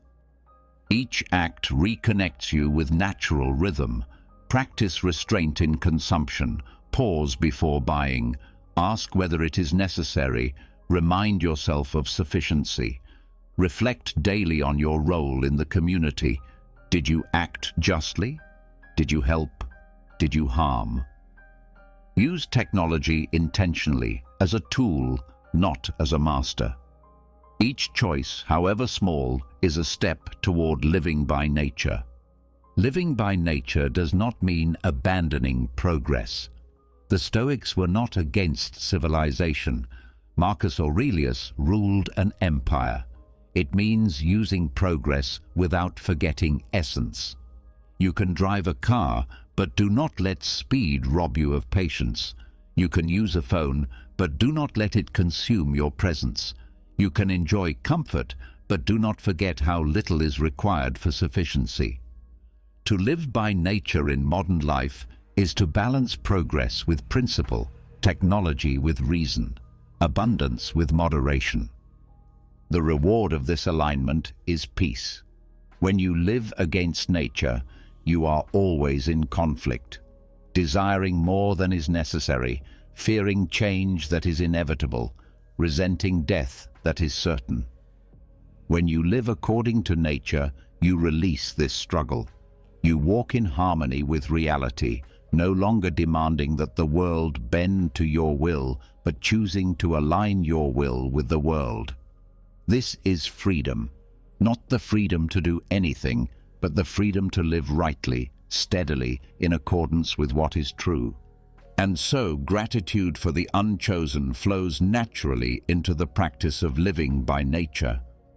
You thank life not only for blessings, but also for burdens, because both are natural. You align with reason, justice, simplicity, and acceptance, because that is your nature. In a world of cities, machines, and artificial distractions, the Stoic call remains the same. Live according to nature, and you will live free. Living in alignment with nature reveals that much of human suffering comes from resisting what is, from craving what is unnecessary, and from fearing what is inevitable. Yet even when you begin to harmonize with the flow of life, another obstacle rises within the heart, the sting of envy. You may practice gratitude, you may train moderation, you may cultivate reason, but when you see others succeed where you have not, the pull of jealousy can still poison your peace. The Stoics did not deny this impulse. They recognized it as part of human weakness, but they also knew that envy can be transformed, not suppressed. By reframing jealousy as admiration, you redirect its energy away from bitterness and toward growth. Envy begins in comparison. You look at someone else's achievements, possessions, or recognition, and measure yourself against them. Instead of inspiration, the result is resentment. The Stoics saw this as irrational because another's fortune takes nothing from you. The fact that someone else prospers does not diminish your capacity for virtue. Marcus Aurelius reminded himself that another's excellence should be a model, not a threat. To envy is to waste energy in complaint. To admire is to use that energy for improvement. This reframing begins with awareness. When jealousy stirs, pause and name it. Instead of being carried along by bitterness, ask yourself, what is it in this person that I admire beneath my envy? Is it their discipline, their courage, their creativity, their patience? By identifying the underlying quality, you turn resentment into recognition. You see not the enemy, but the teacher, someone whose example reveals what is possible. Envy is destructive only when left unexamined.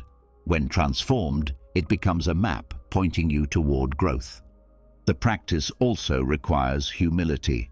Envy grows strongest when pride resists admitting that others may surpass you in certain areas. But humility allows you to see others' strengths without shame. Just as no tree resents another for growing taller, no wise person resents another for excelling. Each has its role, its conditions, its gifts. Gratitude for your own nature frees you to admire the achievements of others without envy. Instead of thinking, "Why not me?" you think, "How can I learn from them?" In daily life, this reframing can be applied constantly. At work, when a colleague is praised, the jealous mind says, "They do not deserve it." The Stoic mind says, "What quality brought them this recognition, and how can I cultivate it too?" In friendships, when someone advances while you struggle, the jealous mind says, "Life is unfair." The Stoic mind says, "Their path is theirs, my path is mine. May I use their success as a mirror for my own discipline." On social media, when endless images of wealth or beauty provoke comparison, the Stoic response is to remember that appearances are not substance, and that true wealth lies in sufficiency, true beauty in character. Another exercise is to examine the cost of what you envy. Seneca advised considering not only what someone possesses, but also what price they paid to achieve it. Do you envy their wealth? Reflect on the years of labor, the risks, the sacrifices. Do you envy their status? Reflect on the responsibilities, the scrutiny, the lack of privacy. Often, envy withers when you see the burden behind the appearance. Admiration then shifts toward the qualities of endurance and effort rather than the superficial outcome. The Stoics also emphasized focusing on what is within your control.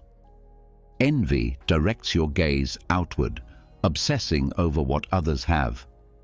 Admiration redirects it inward, asking what you can do. You cannot control another's fortune, but you can control your effort, your discipline, your choices. This shift restores agency. Instead of being weakened by comparison, you are strengthened by direction. Jealousy also blinds you to abundance. It narrows focus onto what you lack rather than what you have.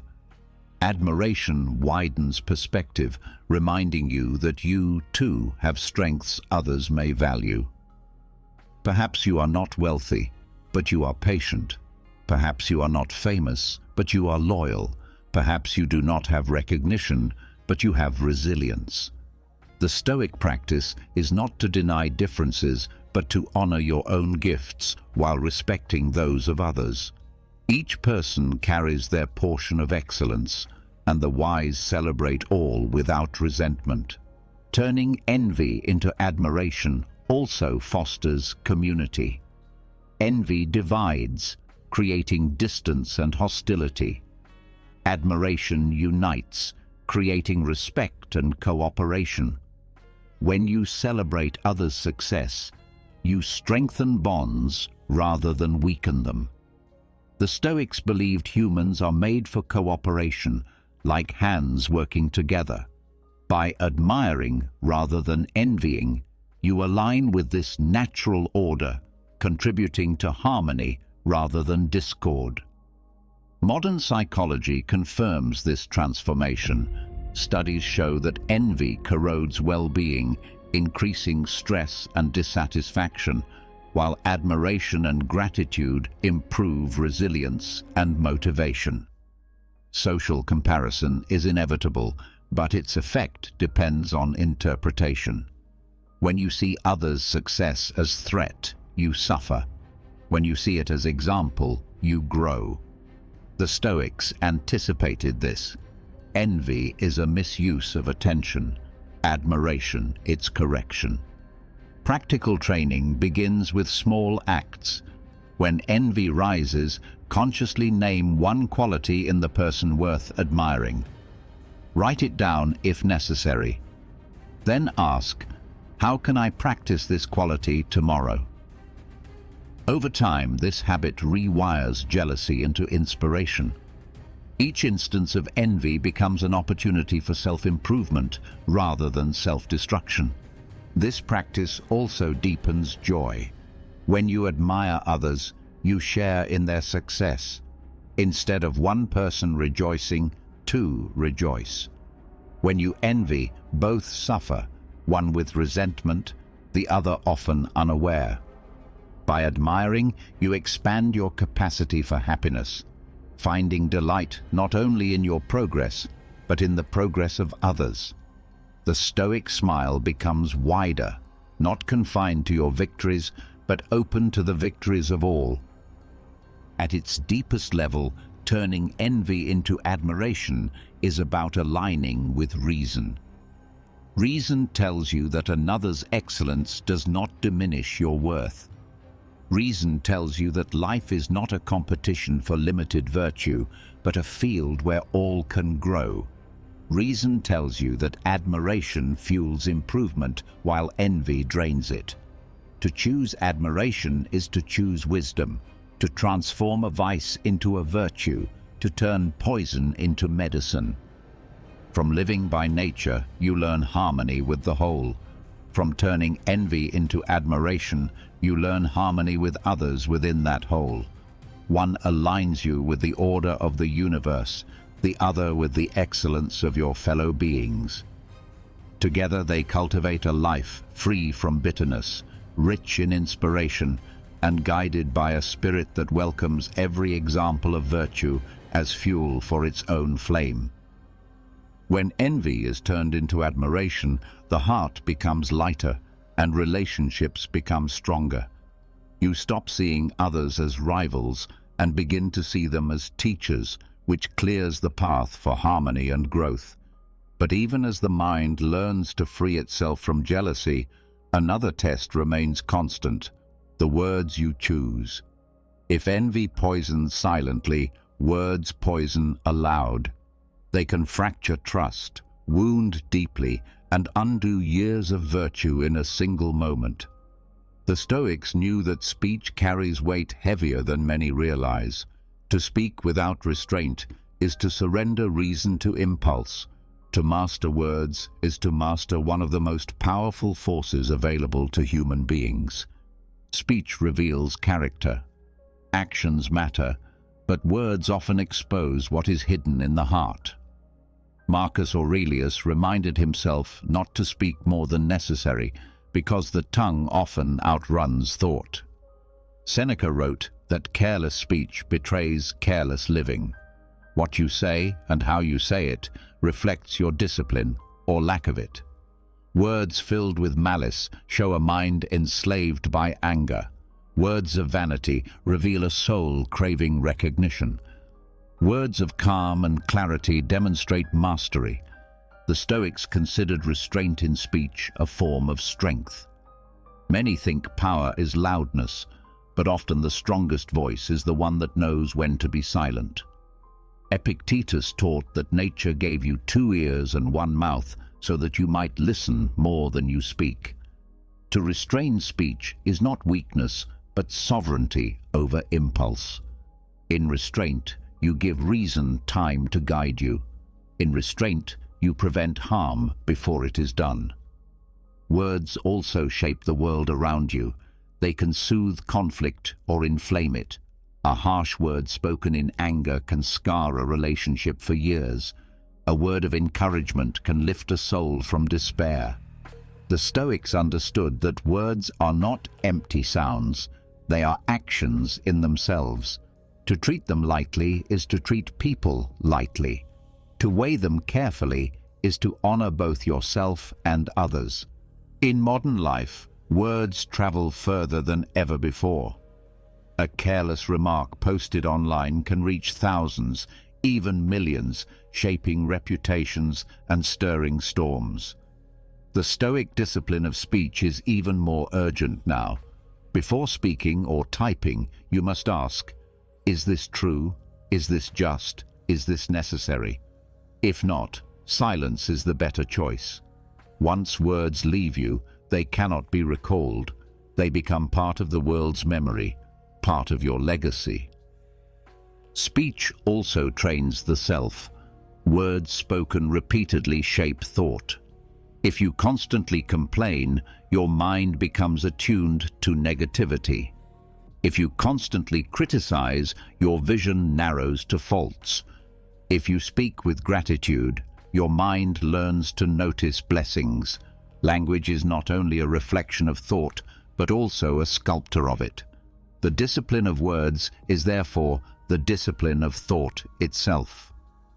Another aspect is the alignment of word and deed. The Stoics despised hypocrisy, the gap between what is said and what is done. Words without corresponding action reveal weakness. When your speech and your conduct match, you build trust within yourself and with others. To live so that your words are unnecessary because your life speaks for itself, that was the Stoic ideal. Practical exercises help cultivate this discipline. One is to pause before speaking, even briefly, to allow reason to weigh impulse. Another is to practice silence intentionally, spending periods of time without speaking to sharpen listening and reflection. Seneca advised testing whether words improve upon silence. If they do not, silence is the stronger choice. Another practice is careful choice of tone. Words spoken with harshness often wound more than their content demands. To train yourself to speak with calm, even in conflict, is to wield strength. The Stoic is not cold, but measured, firm when needed, gentle when possible, always deliberate. Restraint does not mean muteness. Stoicism does not forbid speech, it refines it. The wise speak truth, but they do so at the right time, with the right measure, for the right purpose. To remain silent in the face of injustice is cowardice. To speak truth with clarity and calm is courage. The weight of words requires discernment, when to hold them back, when to let them fall. Words also carry the power of self-reminder.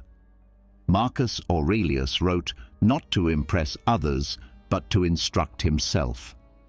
His meditations are words spoken inward, shaping his own character.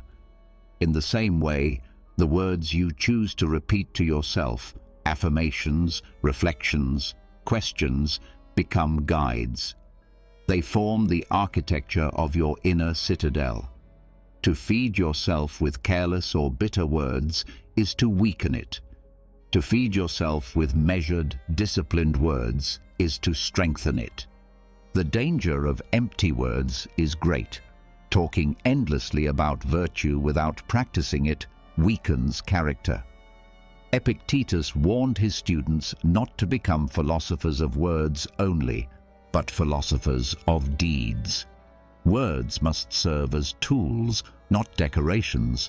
They must direct life, not substitute for it. The discipline of speech also trains humility. Speaking less forces you to listen more. Listening reveals that others too carry wisdom and experience. By restraining your own tongue, you create space for understanding. This humility builds stronger bonds and deepens knowledge. In families, careful speech preserves love. Words spoken in anger between parent and child, between partners, between siblings, can echo for years. Restraint and gentleness prevent wounds that apologies cannot always heal. In workplaces, measured speech builds trust and leadership. Leaders who speak with clarity and calm guide more effectively than those who shout. Among friends, honesty spoken kindly strengthens loyalty. Modern research supports the Stoic view. Communication studies show that tone, word choice, and restraint often determine whether conflicts escalate or resolve. Neurology shows that language patterns reinforce emotional states. To discipline speech is therefore to discipline relationships, communities, and even society itself. The weight of words lies not only in their effect on others, but in the imprint they leave on your own soul. Every careless insult darkens the speaker before it wounds the target. Every word of truth and encouragement strengthens both giver and receiver. To take speech seriously is to take character seriously. And so from turning envy into admiration, which teaches how to see others rightly, we move into the discipline of words, which teaches how to speak to others rightly. One transforms thought, the other transforms communication. Together they form a path to harmony. Admiration dissolves bitterness. Measured words preserve peace. This is the Stoic way, not silence without reason, not speech without restraint, but words chosen with care, weighted with truth, guided by virtue. Speech, once disciplined, guards harmony, but even the wisest words cannot guarantee peace in human bonds. Families quarrel, friendships strain, and love falters not always because of what is spoken, but because of expectations that were never within our control to begin with. Here lies one of the deepest tests of Stoic wisdom: relationships. For it is in love, in friendship, and in family that we often surrender calm most quickly, demanding from others what they may never be able to give. The paradox is clear. When you try to control others, you lose peace. When you release control, bonds often grow stronger. The dichotomy of control, applied to relationships, becomes a compass for how to live with others without losing yourself. The first step is recognition. You do not control the thoughts, feelings, or actions of another person. You may influence, you may guide, you may inspire, but their choices remain theirs. Much suffering comes from forgetting this truth. Parents agonize over the paths their children take. Lovers despair when affection fades. Friends feel betrayed when loyalty is not returned. The Stoics would say the pain is sharpened not by the event itself, but by the demand that it be otherwise. To demand that another's mind bend to your will is to fight the nature of human freedom. Yet the paradox reveals itself. Releasing control does not weaken bonds, it strengthens them. When you accept that others are free, you stop clinging with desperation. Love becomes lighter, friendship becomes freer, family becomes less suffocating. Instead of trying to possess, you learn to accompany. This shift transforms relationships from chains into choices. The Stoics taught that real affection cannot be forced, only offered. Control suffocates, freedom nurtures. In love, this means recognizing that you cannot guarantee another's feelings. Many cling tightly, fearing loss, trying to secure permanence through demand. But love cannot be demanded, it must be given freely. Epictetus warned against tying happiness to what is not yours. Another's heart is not yours. What is yours is the choice to love well, to act with honesty, to remain faithful to your values. When you focus on what belongs to you, you find peace regardless of outcome. Paradoxically, this makes love stronger because it is no longer weighed down by fear. In friendship, the dichotomy of control reminds you that you cannot force loyalty. Friends may drift, misunderstand, or even betray. This does not erase your ability to remain loyal, to forgive, to continue practicing kindness. What you control is your side of the bond, not theirs. By focusing on your role, you preserve dignity even if the relationship changes. Marcus Aurelius reminded himself that others act according to their understanding, not always with malice. To interpret disappointment through this lens turns bitterness into compassion. Family provides perhaps the greatest challenge. Parents often seek to shape children entirely, forgetting that children are independent souls. Siblings clash over differences, each demanding that the other behave as expected. Spouses expect perfection, creating frustration when flaws appear. The Stoic answer is to release the illusion of ownership. Children are given to you for guidance, not possession. Siblings are companions, not copies. Partners are fellow travelers, not extensions of your will. To love them according to nature is to love their freedom as much as your own. Releasing control does not mean indifference. It means investing where your influence lies, in your example.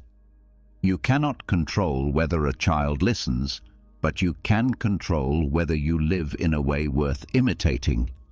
You cannot control whether a partner changes, but you can control whether you speak with truth and patience. You cannot control whether a friend betrays you, but you can control whether you respond with bitterness or with composure. Influence born of example is stronger than control born of demand. The paradox deepens when you see that freedom builds closeness. When you stop clinging, people feel less pressured and more willing to stay. When you stop demanding, people feel less judged and more accepted. What you feared losing by releasing control often becomes more secure because it is freely given. The Stoic who understands this walks lighter, unafraid of loss, and therefore more capable of love. Practical exercises make this principle real. Begin by identifying what belongs to you in any relationship. Your thoughts, your actions, your words, your choices. Then identify what does not belong to you. and others' feelings, decisions, perceptions. Each time conflict arises, separate the two. Act only on what is yours, release the rest. Another practice is nightly reflection. Ask not whether others treated you as you wished, but whether you acted as you should. This shifts the measure of success from external response to internal alignment. Another method is to prepare the mind for disappointment. Each morning, remind yourself, today my loved ones may act impatiently, my friends may neglect me, my colleagues may misunderstand me. If these come, they will not surprise me, for they are part of human nature. This expectation softens the blow, making patience easier. When disappointment arrives, gratitude remains, because you foresaw it and chose to remain steady. Even gratitude itself is transformed through this practice. You stop taking relationships for granted because you recognize their fragility. Every moment with loved ones becomes more precious when you release the demand that they will always be there. Gratitude replaces entitlement. You no longer say, they must stay. You say, I am grateful they are here now. This shift deepens affection and reduces resentment. The dichotomy of control in relationships also protects against manipulation. When you know that your peace does not depend on another's approval, you cannot be coerced. Many suffer because they fear rejection, bending their values to please. The Stoic, by focusing only on what is theirs, cannot be enslaved by such fear. They remain free to act rightly, even if it displeases others. This integrity strengthens relationships in the long term because it builds trust and authenticity. Modern psychology echoes this wisdom. Studies on attachment show that relationships thrive not through control, but through security and autonomy. Couples with healthy independence report greater satisfaction. Parents who guide without controlling foster resilience in children. Friendships built on mutual respect endure longer than those bound by demand. The Stoic paradox that letting go brings closeness finds support in modern science. At its core, the practice teaches you to love without possession, to care without clinging, to guide without domination.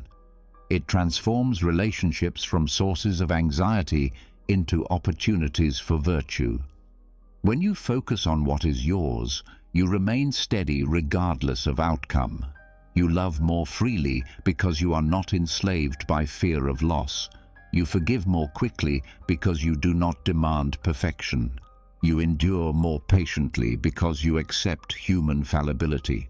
Thus, from the weight of words you learn restraint in speech, and through the paradox of control you learn restraint in expectation. One protects harmony by guiding how you speak. The other protects harmony by guiding how you love. Together, they form a foundation for relationships that are lighter, freer, and stronger. Bonds not of possession, but of respect, resilience, and virtue. 3 hours have passed, and together we've walked through the full arc of Stoic wisdom. Voluntary discomfort to train the will, negative visualization to strip away fear, the dichotomy of control to anchor freedom in a chaotic age, silence as strength, pain as a teacher, time as wealth, indifference as power, role models as guides, cosmic perspective to humble the ego, anger as madness to be restrained, death as motivation, amor fati to embrace all outcomes, the inner citadel to guard your peace, the discipline of desire to free the heart, nightly self-examination for mastery, joy without excess to sustain the spirit, gratitude for even the unchosen, living by nature in the modern world, turning envy into admiration, the weight of words to honor truth, the paradox of control in relationships, and every practice that together forms a way of life, calm,